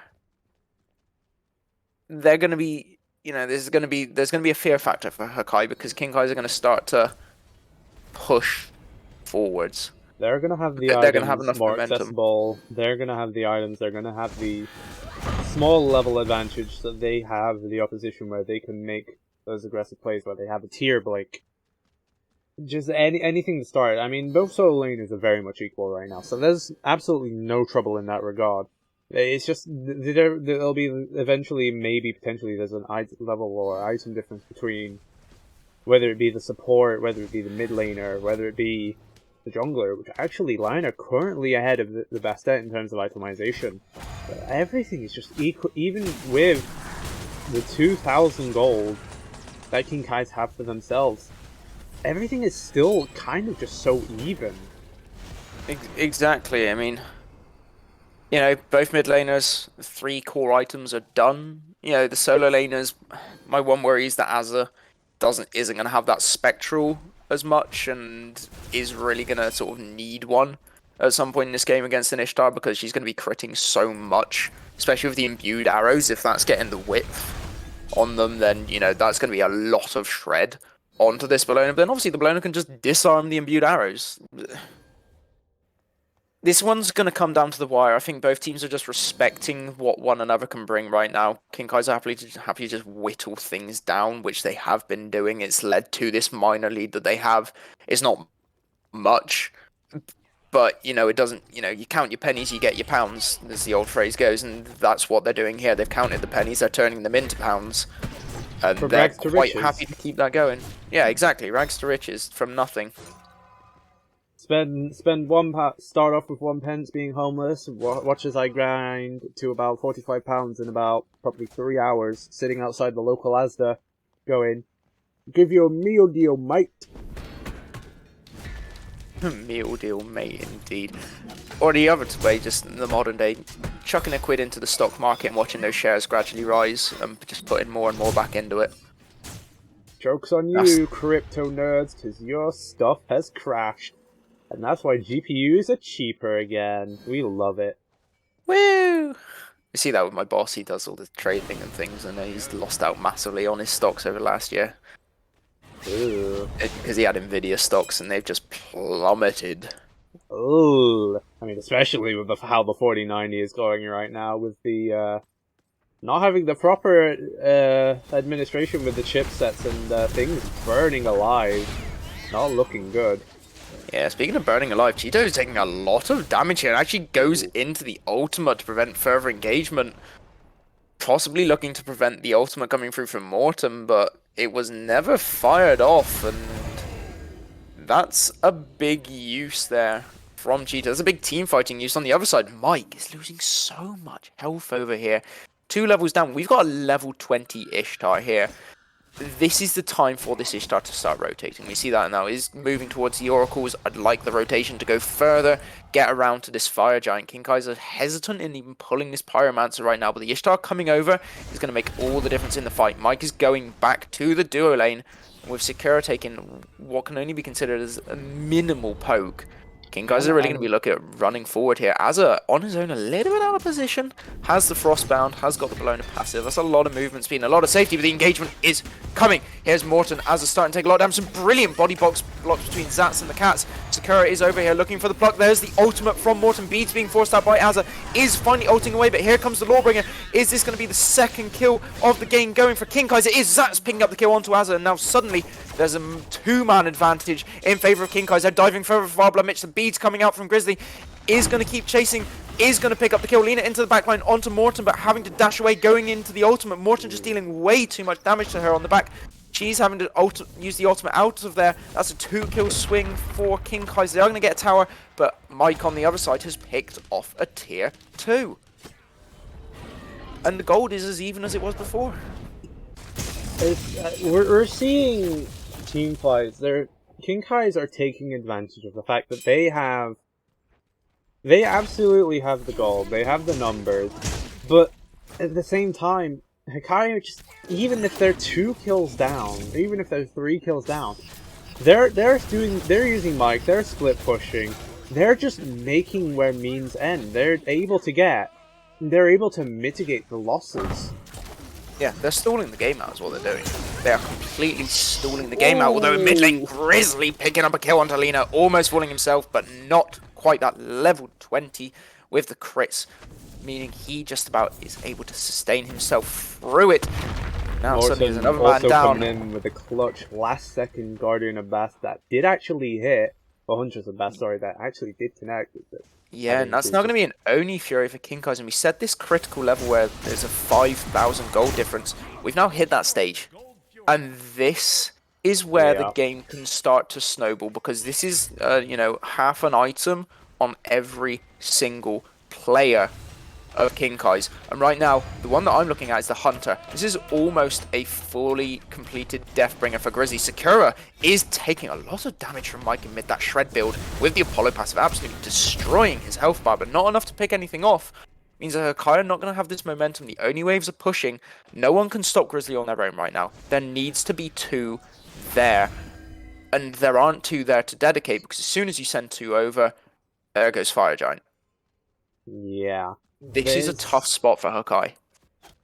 I think what Hakai just have to do, they have to keep their awareness up. They have to keep vision where they can on objectives, make sure, they're not pulling the Fire Giant, but at the same time, try and keep track of where Iftar is, maybe potentially look at her, but at the same time, make sure that farm is being kept up, because of course, you want all of the players to hit level 20, just to make sure that you can really play out on an even playing field. I mean, we're seeing Azer and Jats both at level 20, but Bologna is just not there in terms of itemization. Tira already having a full blue stone brooch, but Bologna still missing her death toll upgrade, is still missing a full item as well. Granted, Jats has not even gone for his final item yet, but it's a difficult spot for them, and I think they just really need to play it carefully, make sure they can farm smartly, take the advantages that they have with Mike being able to split push with the Apollo ult. Play things carefully, but don't give the things up for free. No, they need to stay in the game. That's what they need to do. And right now it's going to be difficult for them. Lina's in the air. King Kai's have taken away this Fire Giant, and Hakai needs to respond. Damage coming onto Morton does force the beast, but what an incredible ultimate from Morton, picking off Lina on the escape. She's going to fall. King Kai's have Fire Giant. Cheeto is also going to die to Zats there. No response from Hakai. 6-0 right now. And where Hakai were completely in the game in the previous match, it's fallen off here. But they've got a Phoenix. Mike is back with yet another Phoenix. The question is, in a 3v4, 2-player disadvantage and 1 player for King Kai, can they defend this Phoenix? That is the worry. That is the worry right now. Mitch, with nice use of the ultimate, does force the shell out of Sakura, but in the backline, Zaz is just going and killing Mike. You can't defend without your Hunter available. They've got 2 tanks. Blown has the ultimate, but is not really just finding any value at the moment in this game. Sakura using the ultimate on himself. Azza is going on to Grizzly. The Mesmerize coming through to block the bludgeon from coming through. Now dashing into Azza. Azza's going to have to ult away here if he wants to live. Mitch there with just enough of a save Lena, and Cheeto are back up, but they still don't have their ADC. Right now it's Phoenix for Phoenix. King Kai's have Fire Giant, the tier 2 tower in left lane is going down as well. And what was 5 minutes ago a 5,000 gold lead is now 10,000. That critical point has shown massively. As much as I want to think that it isn't over for Hakai, it kind of is. It's slowly crumbling. The more that I'm witnessing the team fights, they're trying to get what they can get, and it's just slowly crumbling, unfortunately. Yeah, they just don't seem to have an avenue back in, and I think at this stage you just say, you accept the game's gone, and by all means you play it out. You don't give the game away, you keep it going, but you accept that the game's gone. You start thinking, what do we need to do differently next game? How are we going to play the next match differently to make sure that we win this set? Because so far, King Kai's this game, they played that early game so slowly, and I think the way that Hakai win this is by actually taking the game and putting the momentum in their hands. They make the momentum of the game theirs, and they take away the Ishtar. Well, things could always change. I mean, all we've seen so far with this first Fire Giant is we've seen Phoenix or Phoenix pretty much traded out. As much as King Kai's have that 10k hold on Hakai are just able to freely farm at the moment and try to meet ends where things are. As Mike is now currently split pushing down the right lane, getting rid of all of those fire waves.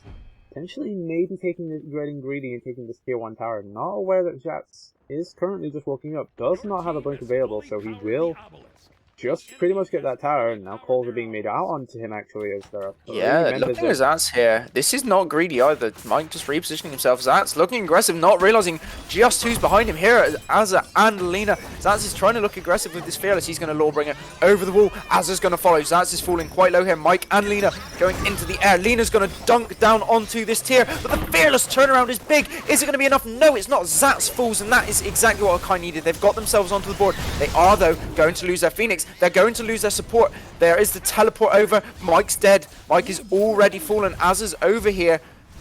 They are just about going to defend this Phoenix, and actually Grizzly almost falling. A really nice dash and stun there from Lena, meaning he's going to have to force his way out of there, but they're going to just sustain on this Fire Giant. Hakai got something there. They got themselves on the board. They took Zats out of there. They got the tier 1, didn't lose the Phoenix. 1 for 2 trade, still not the best for them, but it could have been worse. They're on the board at least. Not the best, but that's a tier with a very high net value that's being split across 3 members of Hakai. That's actually really good for them. That kind of, I wouldn't say it evens it out a little bit, but it gives them a bigger edge to kind of like, as much as it's still an 10 to 11k lead, and now the Phoenix has respawned for King Kai's on the left side. It's just, I mean, it gives them a little bit of edge, getting a little bit of return gold for all 3 members, which means they can go towards almost finishing their builds. But I don't hate it, because that tier was more valuable than those 2 members probably combined, but it was a very risky play to make. Yeah. Agreed. Now, Hakai have got to look at the silver linings here. Their Phoenix is about to respawn, and it's on the same side of the map as Fire Giant, so they can kind of jointly defend both. Is it overly safe for them to do, though, with the item differences right now? Not massively.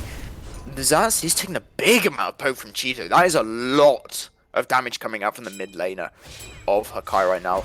That is in fact, he's hit quite a big power spike. Upgraded starter item. Has got the Obsidian Shard, but now Zats is out of position. Grizzly, though, just dashed forward. The ultimate came through from Cheetah, but missed the Mario entirely. Here comes Lena with the dunk. The ultimate coming through from Sakura and Grizzly. The beads and Aegis as well. That's both relics expended on the Hunter of King Kai's. Mike's here split pushing. Zats has returned for it, meaning that they're not going to be able to get the Phoenix, but Mike is now ulting over towards the Fire Giant. Unfortunately, though, King Kai's have just dropped it. They're not even on the Pyromancer. Mike is just going to sit in mid. He's going to get himself some sustain, get back some of his mana and health. He's going to push down this tier 1, and they are really utilising this split push well here, Hakai. And suddenly you wouldn't imagine that they were behind. They're able to take these fights. They're able to look at this Pyromancer here. Zats once again getting out of position and taking massive amounts of poke damage. And all of this for Pyromancer, which is not worth dying for, even in the mid-game, let alone at this stage. Kinkai's do end up getting it, but Hakai are proving that they can actually take these fights now. They can defend. Their Hunter is pretty much online. He almost got that dominance. Zats is being chunked by Cheeto, who is one item away from the full build. And they're finding their roots back in. Ultimate out from Morton not hitting the mark. If there was any time for Hakai to engage, it would be now. The only ultimate available is the Lawbringer on tier. Azza has his available, Lina has hers available, Cheeto has his available, this Hunter has no relics, Khepri doesn't have ult. Why are you not engaging? Get the shutdown, stop Kins from doing anything. I understand that there's a risk, but you're so far behind, you need to take the risk right now, and that's exactly what Azza's done. He has just engaged.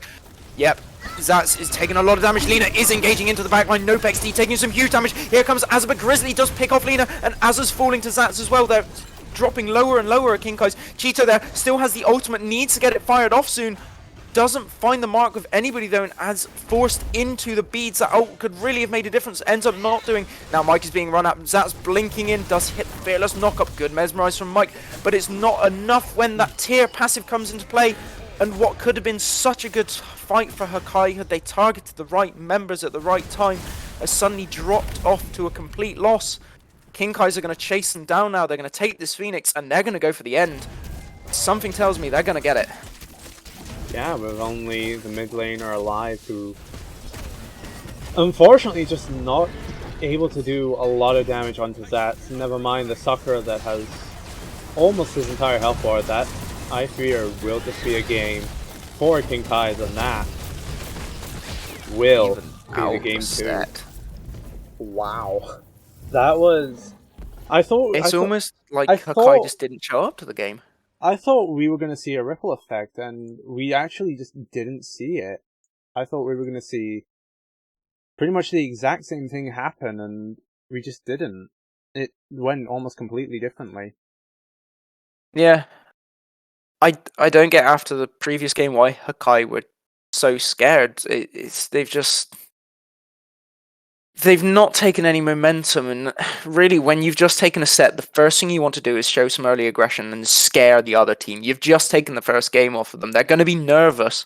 Don't let them, build the confidence back up. Take the game to them. Scare them. Force them to play the game at your pace. They haven't done that here, and that's ultimately why they've lost. I mean,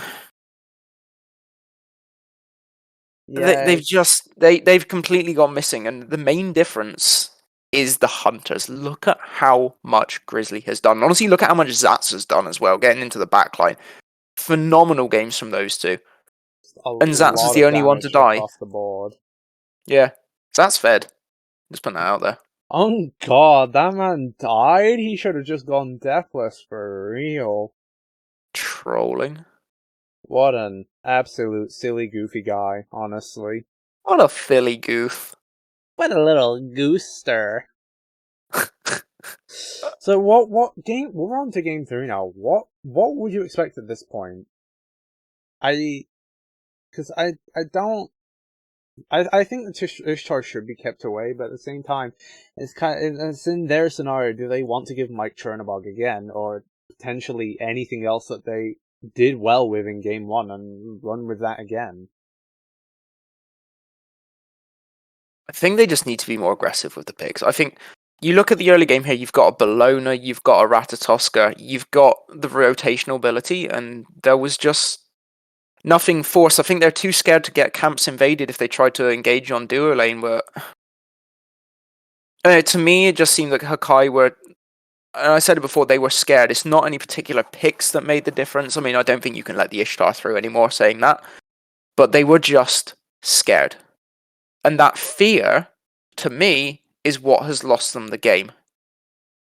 Yeah, I think we saw it a very lot much in the game 1. We saw the game 1. There was so much fear in taking oppositions and everything that eventually eventually, like, because of the comp differential within game 1, that Hakai were just able to take advantage of that and win the game just based off of one team fight alone. But even here, like, in my eyes, Hakai should have outscaled. They just... Throughout the entire game, they played that match at King Kai's pace. And Yeah. if you let the other team run the pace of the game, they're going to be in control for the entire front. You need to surprise them. It's just... They need to take it back to game one. They need to think, what did we do in game one that worked?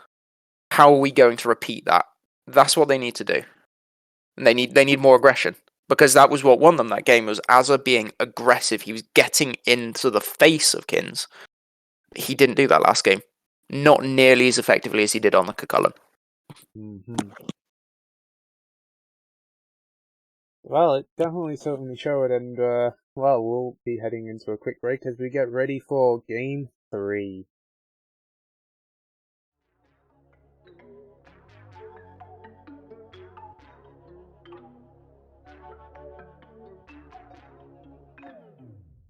Bloody hands on my knees, swing till I'm useless. Won't give a fuck about you leaving your dumb as toothless. Man, I feel bad for you. Your family too, you barely recognizable after I'm done with you. Throwing hands, you didn't stand a chance. You quite a laugh, alright, let's get to dancing. But you ran off, all I did was give you a glance. What a waste of time, what a damn shame, really. Leaving your body in the dirt, yeah. Trying to escape my hate, be glad that I'm human, or else I would've killed ya in that cold blood. My hate and rage, calmly lighting every candle on the way to your front door. Bloody hands on my knees, for swing until I'm useless. Won't give a fuck about you leaving your dumbass toothless. Man, I feel bad for you, but at this point you deserve everything that comes your way. So stay away, unless you want to die today, yeah. I'm the hunter, you're the prey, remember this, okay? Okay, let's bring it up a notch. Watch me dodge, send you a crutch, balls got swat, I see you on that dot. Yo, mama on payroll and you got the balls to start a fight with me. I'll send your dumb ass to the hospital within seconds. Yeah, my hands are my weapons. I won't need anything, just I smile on my lips while I send you flying. I'll be lying if I said I was trying to define while I reply to your dumbass.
I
am a tyrant that you should trust, and you should let me run your life.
Welcome back everyone to the third and final game between Hakai and King Kai's in this round 4 of the losers bracket in the lower division of the glorious Smite League. After taking game 1 from King Kai's, Hakai fell apart a little bit in the last one and now are here with a tied game. King Kai's ran through them in the last game with very little resistance, and as such we are here with King Kai's having the lead, having the momentum, having the second pick. Hakai opted for the first pick after it did them so much justice in that first game. They have banned away Cthulhu, Chronos so far. In return, King Kai's get rid of the Ishtar themselves, they get rid of the Cernunnos, and that leaves Hakai with the decision of what they want to leave open for their first pick here. I think we're just seeing really the same picks that we've come through, same bands that we've seen through really from both teams. I mean, of course, King Kai's don't want to give them the Ishtar for first pick, knowing that Mike on Ishtar will do probably the same thing that Grizzly did, so I respect it, but Hakai opting to target Banditeer, which is interesting. Yeah, not necessarily a play I would have made. I think they can deal with Zats, they just need to not bother putting too much focus on him early. Asa can do his thing, and I don't think you need to worry about it too much. For me, Hakai's strategy needs to be getting over to the duo lane and absolutely destroying Grizzly before he gets a chance to be relevant in this game, because after the last one, he demolished Hakai. Absolutely demolished them. They can't let that happen. And on that front, they have picked up the Thor, something that I really much think they need the value of. Even though Lin didn't have the best game with it in game 1, it's a Thor. It's going to be relevant. On the other side, King Kai's re-pick up the Cupid, as they did in that first game, but this time pairing it with the Yu Huang rather than the Merling. NoPXD finally deciding to change his tone. Feeling a little bit fruity. He wants to change things up a little bit, and you know what, I respect it. You don't want to play Merlin for all 3 games. Maybe, you know, playing Sing God over and over again, maybe a bit boring. So I respect it. I respect it completely. Yeah, indeed. I think a fair pickup here. You know, Yu Huang is safe, and provided you can hit the ultimates, is going to find you a lot of value. On the other side, though, Maui has made it through, and I remember a conversation at the start of this season with Mitch, and how much he said he was going to be hooking everybody with that pick. Well, here it is. He has picked up the Maui, and put alongside it, and picking up the Guan Yu for Asa. Now, these are 2 picks. This front line confirmed for Hakai is going to be doing so much. King Kai's are in danger here. These Maui ults are going to be huge. Draft have already scared me. Just by those top 3 picks alone, they completely scare me. Get off of them! Yeah, absolutely. I think they've got so much pressure. King Kai's picking up the Kepri is a really nice pickup here, but I mean, this Maui ult and the Guan Yu is going to do so much, because you got the... One of them is going to force beads, or the Thor is. You're guaranteed to get value out of one of these 3 ults, and these are 3 such massive ults. Whether it's the stun from the Thor and the Guan Yu alongside the damage, or just the huge repositioning and blocking from the Maui, they're going to be relying on the Kepri to find that person who does get picked off here, King Kai's, because it's going to be one of them. This is such a good, strong early draft from Hakai. They've absolutely outdone King Kai's here. Absolutely. And yeah, I'm just in complete agreement. I'm very surprised that Hakai have been able to get what they've gotten, really. That's really, really surprising. Yeah, it's almost like King Kai's have just forgotten what's on the table, whether it's through lack of comfort or what the reasoning is, I don't know, but they've really let Hakai get some strong picks. I do like the Achilles here. I think this can provide a lot of backline disruption. I think Zats is the person to pilot it. He's going to know how to get into the back. Am I confused? This isn't getting locked in. This cannot get locked in. I know Lena likes it, but no. I think Lion is just doing a little bit of goofying. I think that is indeed the case. I mean, if they pick this, it doesn't make sense to pick this right now. It just doesn't fit into the composition. It doesn't, but you never know. Honestly, neither does the Dans, in my opinion, but we'll see what gets selected on here. They're going back to the Discordia Who will rise above the from rest? game 1, and they are locking it in, as well as the Dunsborough. I tell you what, this Hakai team is gonna... Someone is gonna die, because these ultimates all synergize so beautifully well. So beautifully well. Lancelot getting pinned into place here, that... You've got enough stuns on Hakai to make this okay. You've got the Thor wall. I think that's going to be your sort of main blocker of the Lance here. This draft is looking so mean. At the same time, though, you look at the Lance. How much... Like, a lot of things that I always discuss is the Lance versus Guan Yu matchup. That Lancelot, even if Lancelot is in the jungle, absolutely has a hard time against Guan Yu, just because he's never going to be able to mount in front of the Guan Yu. No. The Guan's just going to pump damage. I mean, let's be real. That's what Guan Yu does this game, right? But looking at what does Guan Yu have to do here, I think you're looking at what the Warriors axe. I don't think you need the Heroes axe this game. I don't think it's going to provide you with enough value. I also don't think you want the Blue Stone in this one. I think Guan finds a lot more value with the Warriors axe. Yeah, this Hakai draft just screams win to me. Yeah, I think they're going full blown. Okay, we played a little bit too passive. Let's go through to game 3. Let's just take what we had the Thor. We had the Thor game 1. We can pressure it game 1 again, and then just look to take 2 stronger picks that are able to get through, that we can potentially pressure through. Because we saw Maui both ban games, and now because of favoring banning the tier, which I understand why they banned the tier. I understand target banning it. And then they continue to target ban the Chernobog. So if they know that they're going to target ban, King Kai's are going to target ban the Chernobog again, then I can understand, well then, let's look to target ban one of theirs, and then we can go from there. We can get even more strong top tier picks for us, and I think that's what they anticipated, and that played off of them. They're able to get Maui, they're able to get Guan Yu, along on top of getting that Thor. Yeah, they've just left so much open that King Kai's have forgotten what was open. It is essentially what's gone on here. It's almost criminal that this has been allowed to happen. I really think that King Kai's are going to struggle to get into this one. It depends how Hakai play it though. Obviously, if they play it like last game, then you know this is a free win for King Kai's, because Hakai they really might as well have not shown up. They didn't look like they wanted to be there. They didn't look like they had any desire to fight. But I King think... Kai's, whereas in this one, they're already forcing the beads out of Grizzly, but there's going to be the root. Mike, though, missing that one basic attack that would have made all the difference before the shell came through from Sakura. And a massive engagement there, really nicely played by Valblood Mitch, waiting for that beads to wear off for the root. And if Mike hadn't hit that minion, we would have seen First Blood already. No, I think he did hit. It just wasn't enough. I think that also just about on the edge hit, but unfortunately it just wasn't enough damage. And then the shell was able to come through and save him by the skin of the teeth. But we're already seeing it very much different from game 1. Hakai are just, with that Maui, are just taking the pressure. They're going straight for it. And I'm happy they're doing that, especially with them having a Cupid again for the game.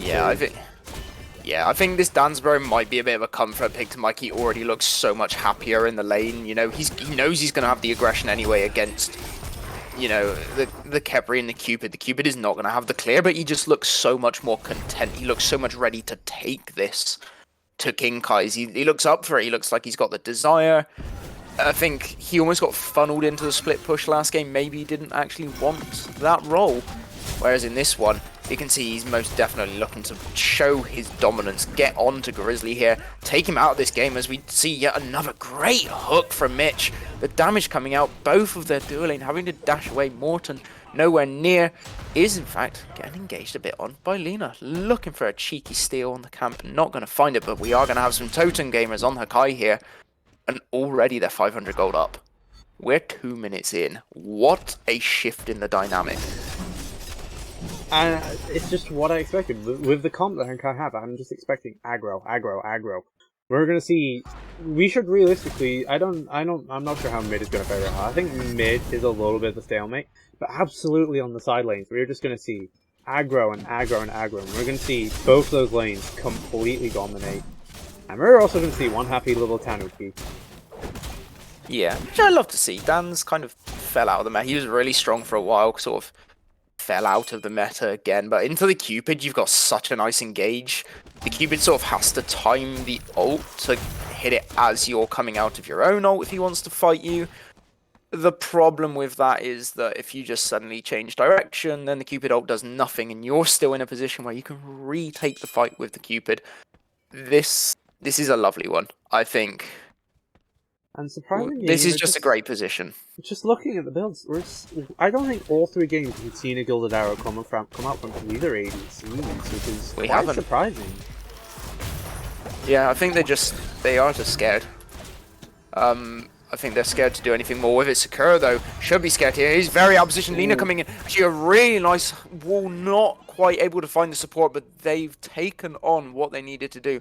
They are here making the plays into the duo lane, stopping Grizzly from being irrelevant. The one thing that they didn't do last game, which arguably they needed to do, and now look how much more success they're finding. They've got the level 5, they're about to have the second scepter of the game. We've got Azza bullying Zats out of the lane. This is the perfect scenario for Hakai. The perfect scenario. Sakura has just hit level 5, but a really nice taunt into the grab there. The ultimate from the Capri coming out. The root is going to come through. There's the Fields of Love. Is the ult going to hit the mark? No, it's not from Mitch. Surprised we didn't see Mike use his there and just wait for the Capri ult to run down and grab that first blood, because it's going to provide so much value. On the other side, though, the rotation has come through from Morton, and he's going to start losing his back camps in a complete stark contrast from how the rest of this set has been going. Like, he's been the aggressor. He's lost his back, so about to potentially lose the Scorpion as well. Hakai want this. They've got 1,000 gold lead already. Aggression after aggression after aggression. Completely different from what we saw from both games. Both games we just, we haven't seen the first blood yet. We're still 5 minutes in.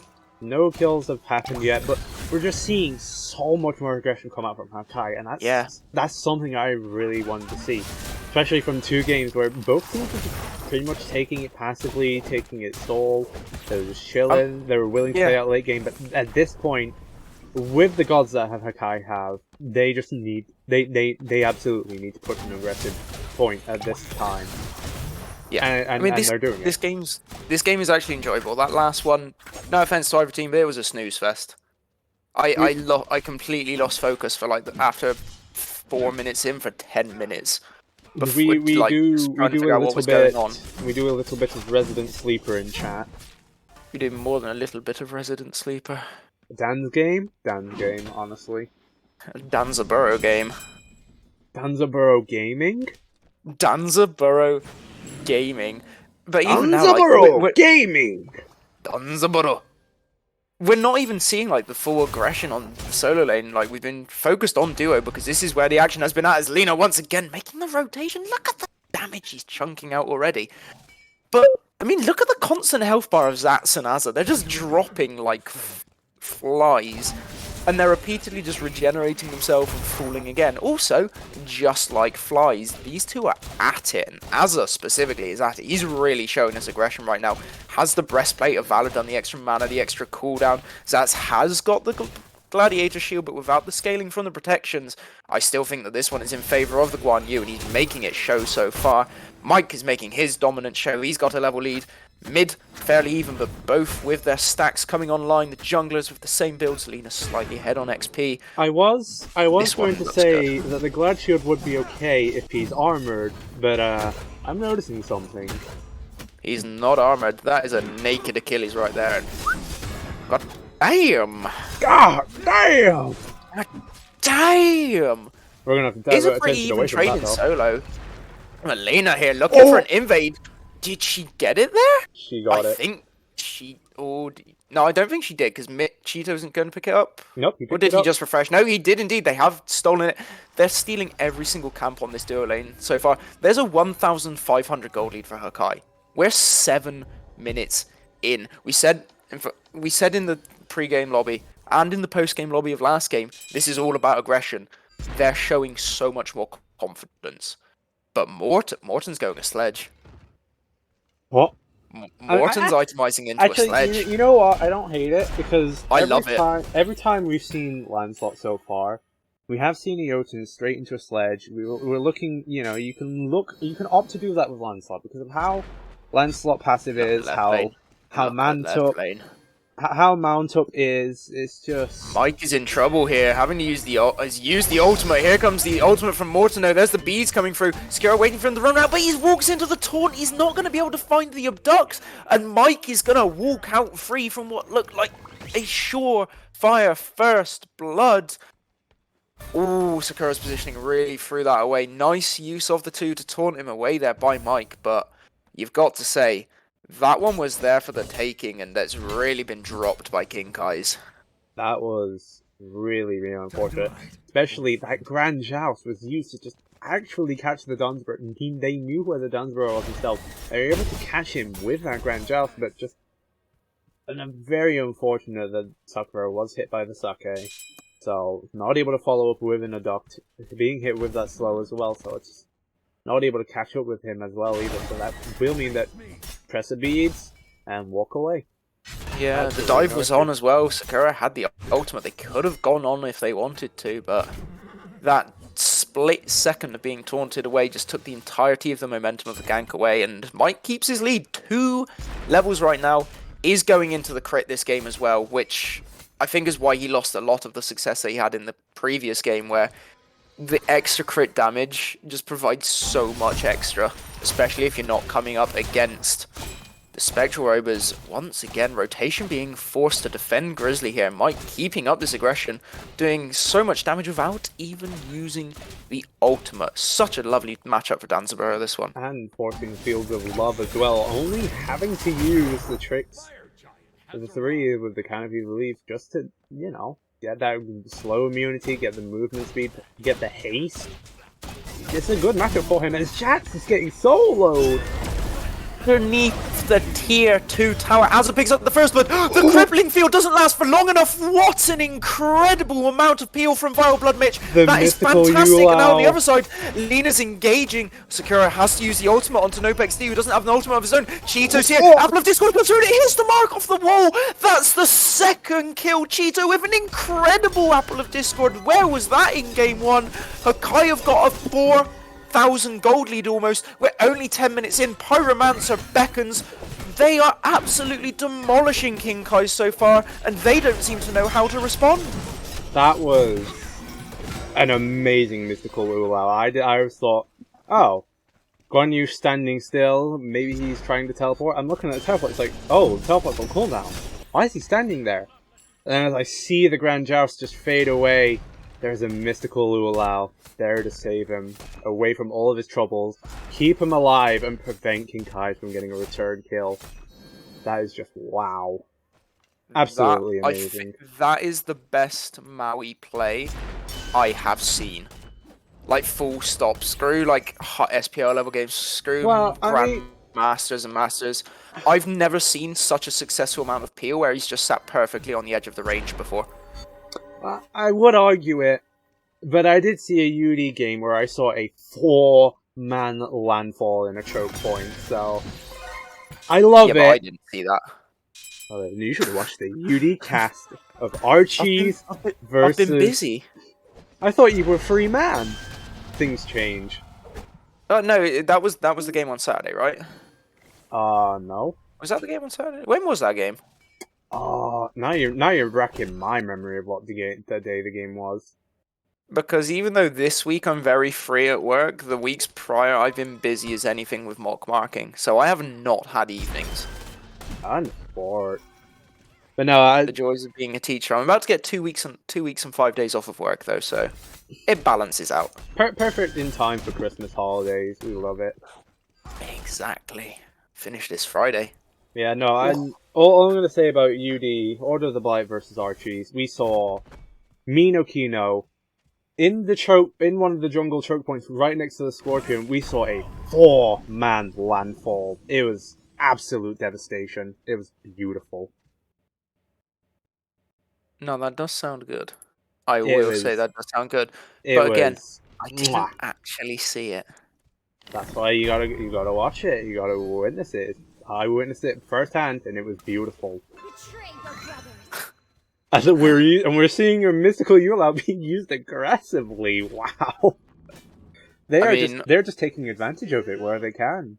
Yeah, right now they should be looking at the Gold Fury. Look at where Kinkai's position now. I know that Hakai don't necessarily know this. Oh, Lina, please be cheeky and damage him between the towers. But they're doing exactly what they should be doing here. Picking up this Gold Fury while they've got the momentum. Take this game away from Kinkai's. They can respond to this, though. There is a ward They can respond. Really nice ultimate just to block anything from coming off. The Apple of Discord went through as well. 3 Gold Fury for Hakai. They're 5,000 gold up. We're 13 minutes into the game. It's just looking so well for Hakai right now. And I think if they keep this up, they push the lead that they currently have. I don't see a scenario where they should lose this game right now. No, there isn't one. I struggle right now to see what Kinkai's win condition even is, because everyone is behind. This isn't a game where, you know, you've got a couple of lanes behind, but there's that one glimmer of hope. This isn't that game. This is just a game where you're down. There's nothing. There doesn't seem to be that redeeming play. Now, obviously, one good team fight that can bring them right back into this, but so far, this looks like what last game looked like, but in reverse. Yeah, and a lot faster. Things are just happening so much more quicker, and you know what? I'm all for it. We're seeing action. What we didn't see until like 20 minutes in for both games, we're seeing action as we were seeing action as early on as 7 minutes. That's much nicer. Yeah, I mean, look at the lanes. You've got a 2-level lead in solo, mid, and ADC right now. And from what I can see right now, that there's one thing that is the standout here. Oh, nice ultimate from Lina, just catching Skira on the brink. Nice wall to block her off, with the big damage being in return from Cheeto. Does get the ultimate off, but from Nopeg Steven, not in range to find anything further. Morton is coming around the back here, blinks onto Cheeto, is able to get the first dash off, but a really nice heads up play by Cheeto. Get them to chase around the wrong position and just walk on out of there. They're just abusing Mystical Lulao. That's all I'm seeing. That's the 3rd time I think I've seen it. Yeah, It's been so effective. Yeah. What I am glimmering this though, now granted I took a big break while Hakai were kind of reforming. I've only seen a few of their games, but from the games that I've seen, what I have seen is that you cannot give Azza Guan Yu. This man is unreal on that God Kneel. Going through from Grizzly, really not finding anything. More of a disengaging tool here. As there's the dash forced out. Mike, just ult. You win the fight now. As soon as that dash is gone, you win the fight. Even if he uses relics, you are going to win it. Especially with Lina heading over. Sakura is doing the same thing. I think Lina's more just heading over to take the camp away. Is indeed takes away the full obelisk. Damage. Is going to look for the purple buff as well. And that's what Thor can do. Doesn't even have a fully stacked Transcendence yet. Only has the Jotuns as completed item and does that much. I love Thor, so I'm not necessarily complaining that he got buffed, but why did they buff him? They just didn't need to. I mean, I agree. I thought Thor was in an odd spot for the character. I think he needed something to make him better, but I think the changes that he did were just too much. Yeah, they gave him the Athena treatment on the taunt, right? He didn't need necessarily extra damage on the wall. If they lowered the ultimate cooldown by 5 seconds per rank, Thor's fine. And even then, that might be a bit much. I think even then, I think it was okay just to make Anvil of Dawn do damage on the wall. Like, not giving the wall damage flat out, but I think giving giving Tectonic Rift the Anvil of Dawn treatment, I think that would have just been okay as enough as is. Yeah, we're seeing a lot of engagement onto the Trebuchet here. Azza, though, making the rotation. Nopexd is already flying through into the air. Lina dunking down, not finding the mark, but does hit the wall after Mjolnir's attunement, though, not hitting the mark. Morton getting hooked, having to ultimate away from the follow-up damage by Cheeto. Trebuchet is continuing to push in. And Hakai here looks to me like they're going to be going for a Pyromancer here soon. They've got the 4 members over here and ready to go. They've got the level leads on those members. And indeed, Valbla, Mitch, and Cheeto here are on the Pyromancer. They are looking to maybe find an engagement here. As Alina stepping up, they're feeling themselves in this fight, and I don't blame them. They've got the ability to feel themselves right now. Continuing on the Pyromancer. Sakura is hiding around the wall looking for a steal, but he's popped his ability to secure it way too early. And provided King Hakai don't completely screw this up, which they don't, that is another Pyromancer in their favour. 3 levels in duo. 6,500 gold across the board. Gold Fury spawning. There's only been 2 kills, but this has been such systematic destruction There's what just you been, guys have. They got the first blood, they got an early Pyromancer, and it's just been snowball. Like, they've been able to get so much of the farm that they just couldn't do much. That King Kaiser was unable to do much, really. I mean, we're seeing a Lancelot rushing Titan's Bane 3rd item. I mean, he has to get the percentage pen online. He needs to be able to burst someone down and do a big amount of damage to them. Right now, he can't do that. Like, it's literally not possible. He doesn't have the strength to. Hakai are here. They're ready to go for a Gold Fury. They're quite happy to make that their next play. And who can blame them? They've got such momentum. Yeah, even in terms of relics, they're full sprint ahead. They have a tier 3 shell already online. They have whatever they want right now is theirs. And there's nothing that King Kai's can do about it. I mean, Morton's only just 1 level above his support and the enemy support. I mean, for a jungler, you're struggling so much for farm there. It is. I mean, I feel for him, but at the same time, this has been such strong play from Hakai. My only question is, why could they not do this in the previous game? I think it was just... I think game 1, they really wanted to get a feel. I think they wanted to, like, secure game 1 in the bag. So they wanted to play it careful. They wanted to play it safe. And I think they just... You know, they wanted to play it safely. They had the good comp with the Thor. They had the aggression, but... I think they just wanted to play it safely, and I think that's very fair. They wanted to play it very safely. Yeah, oh, goodbye Sakura. Eating 3 ultimates in total there, and falling very, very quickly. No real surprises, and then I must say, this is impressive. I think in game 2, I think it was just a composition differential. I think they were kind of scared in the sense that they struggled to be able to, I think, look for proper engages, really.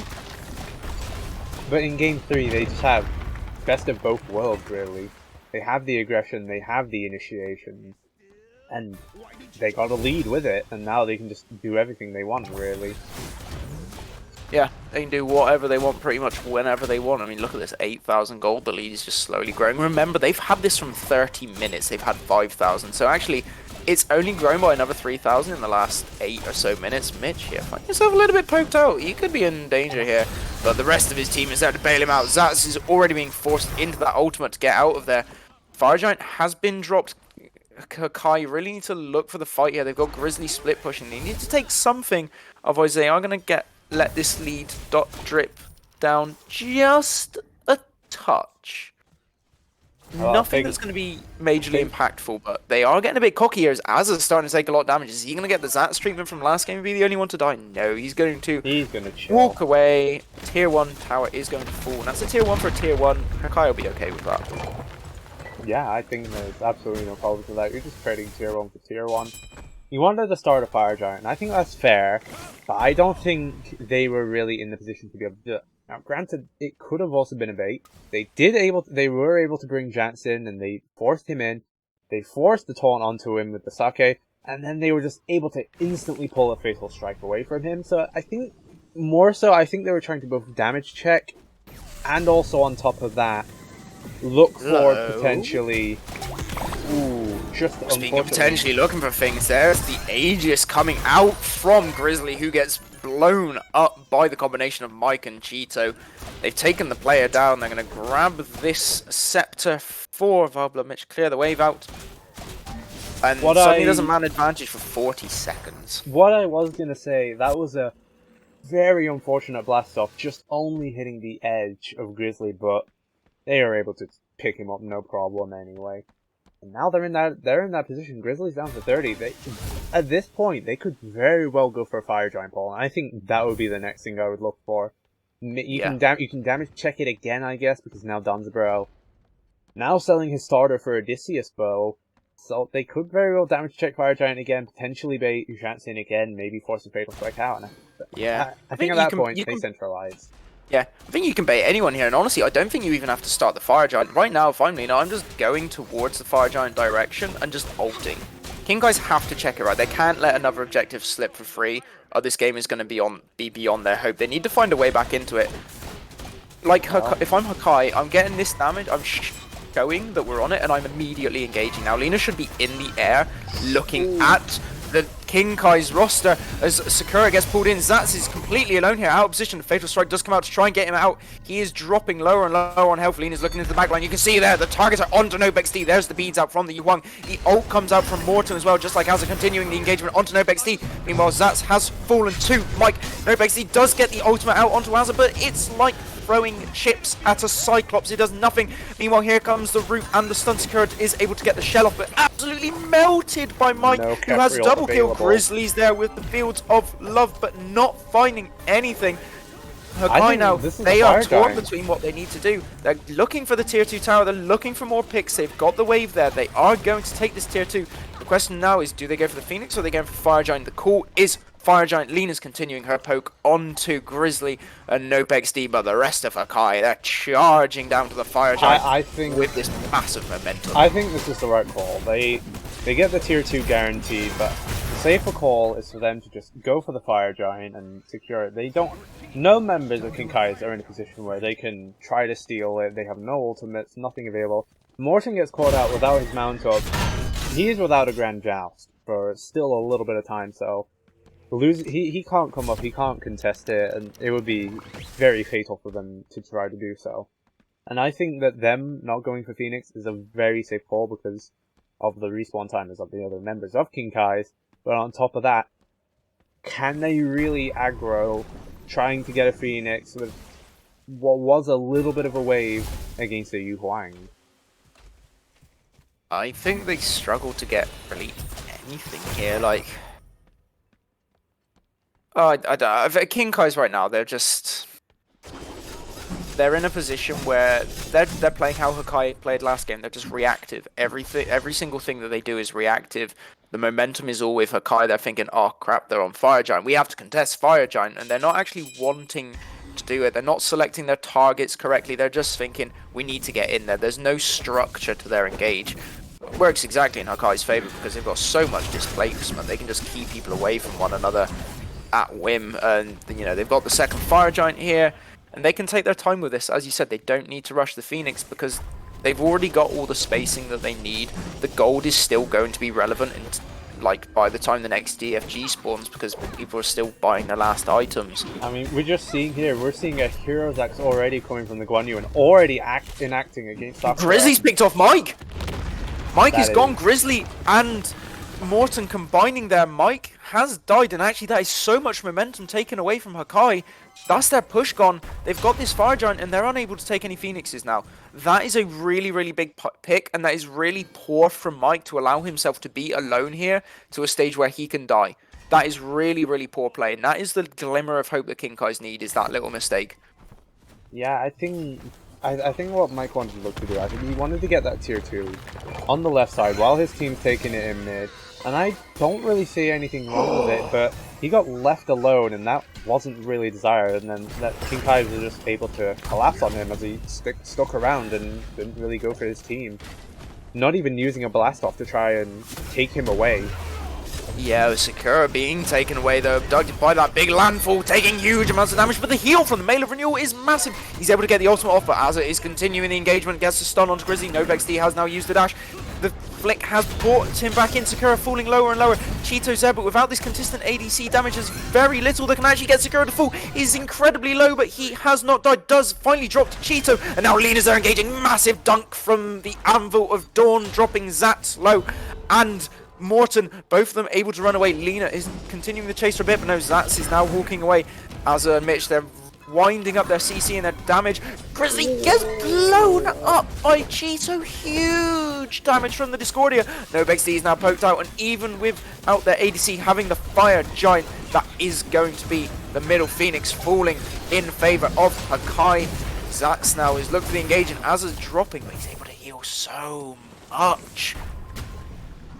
Incredible that Hakai were able to turn that round with without their ADC. Absolutely incredible. I wouldn't say it's a god differential, but it kind of felt that way. The draft from Hakai was so good, and it felt from the off that King Kai's are in danger. I mean, no PegSD there, has no relics, no ult from Sakura to help him, and he just gets blown up. Zats mating the same fate. Cheeto is having the game of his life here. 5-0-4 on the Discordia, pumping out the damage numbers. There's one Phoenix left to take for Hakai. They're pinging the Pyroman, so they just want to back reset, get this next Fire Giant, which they could stall out to be an EFG, probably will do, and that's going to be their game to take unless something catastrophically wrong occurs. I don't think, unless they get too greedy, they bite off more than they can chew. I don't see how Kai can falter anything. I mean, the Fire Giant is coming up in probably about very, very soon, probably within the next few seconds. Probably in the next minute or so. If they wanted to, Hakai could very much wait the extra 40 seconds. They can turn that into an enhanced Fire Giant. And if King Kais want to try to contest this, I think Hakai, still already in the massive, now almost 20,000 gold disparity, I think they're just in the opposition to just, if they force them into this enhanced Fire Giant, it's just not good for King Kais. They can just absolutely collapse on King Kais, and then I think that's just game from there.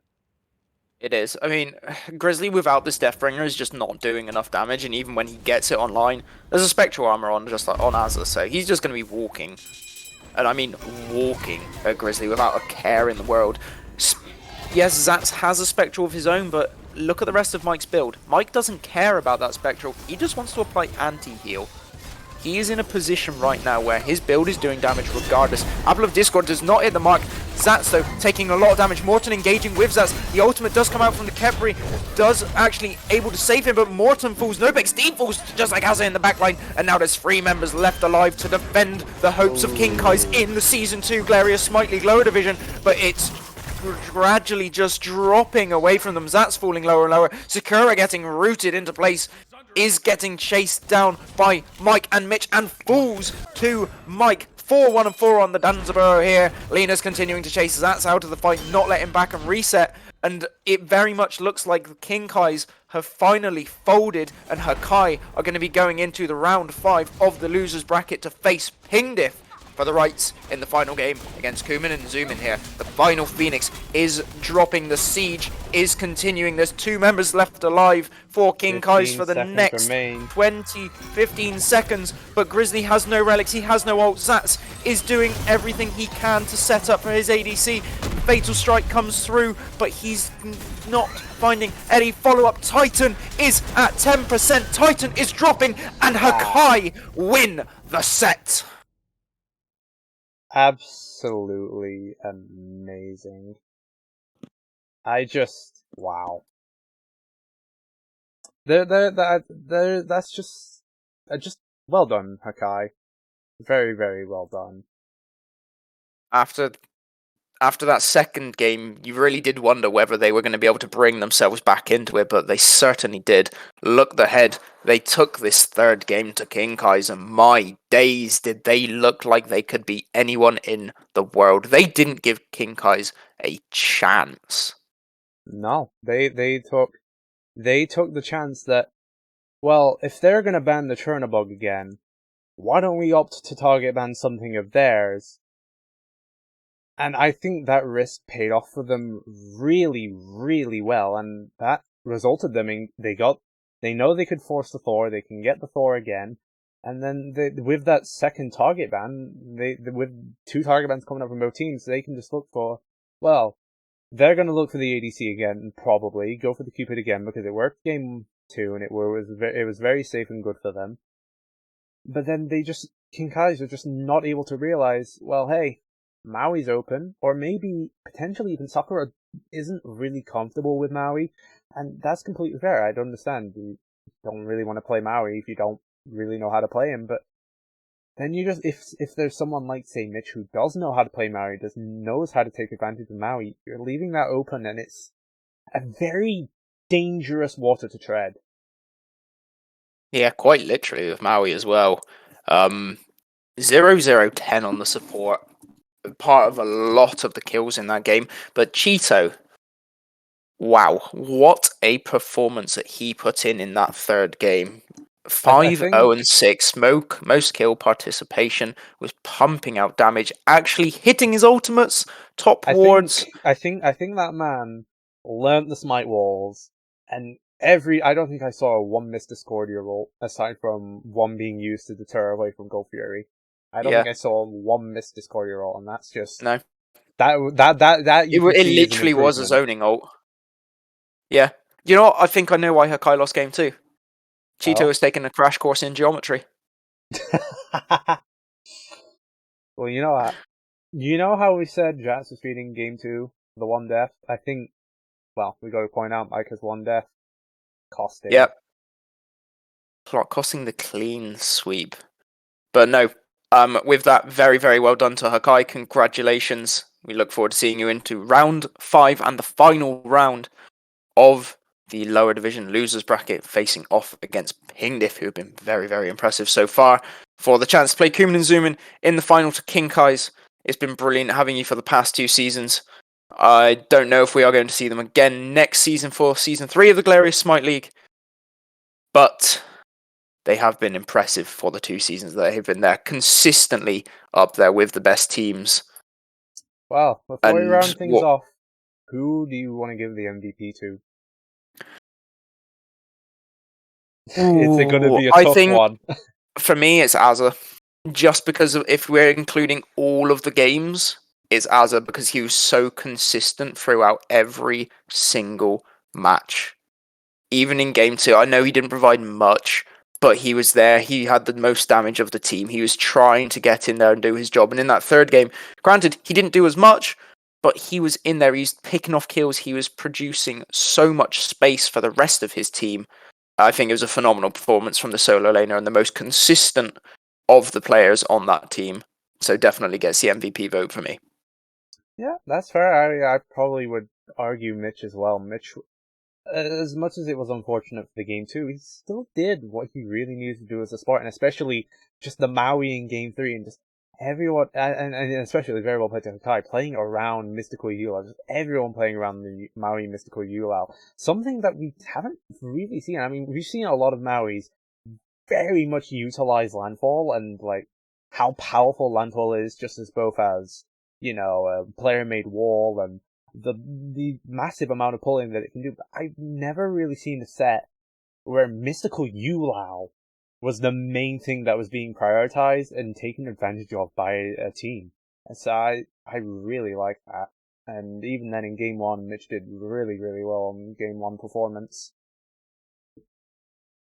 Agreed. I think with that, we are going to round off the set here. Thank you for everyone who has joined us for especially that game 3. What was so invigorating, certainly from our end. I thoroughly enjoyed that game, as that set as a whole, but that game especially. I hope you all did too. And with that, we will see you for the round 5 of the losers bracket, whenever the teams organise it. Thank you very much for joining us tonight. Again, Well, I've been Ginger Archer on chair 1. Laffy has been on chair 2 and the production tonight, and he has been absolutely fantastic. aw, thank you. Thank you everyone for showing up. Au revoir.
Wish I could be myself around you, but you cut me down, no. Was I lucky to have ever found you? Oh, I'm not so sure anymore. It's so past. It keeps on bringing me down. It's so past, so past. So I'm just trying to live in the now, now, now, now. Live in the now, now, now, now. Live in the now, now, now. Live in the now, live in the now, live in the now.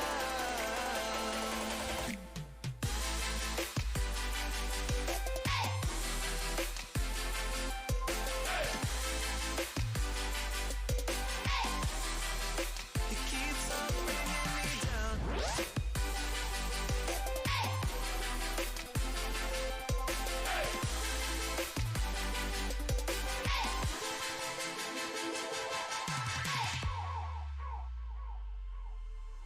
There ain't a thing that I can say to ground you. It's a choice you make. Oh, inhibition is the only match to. But your words hurt me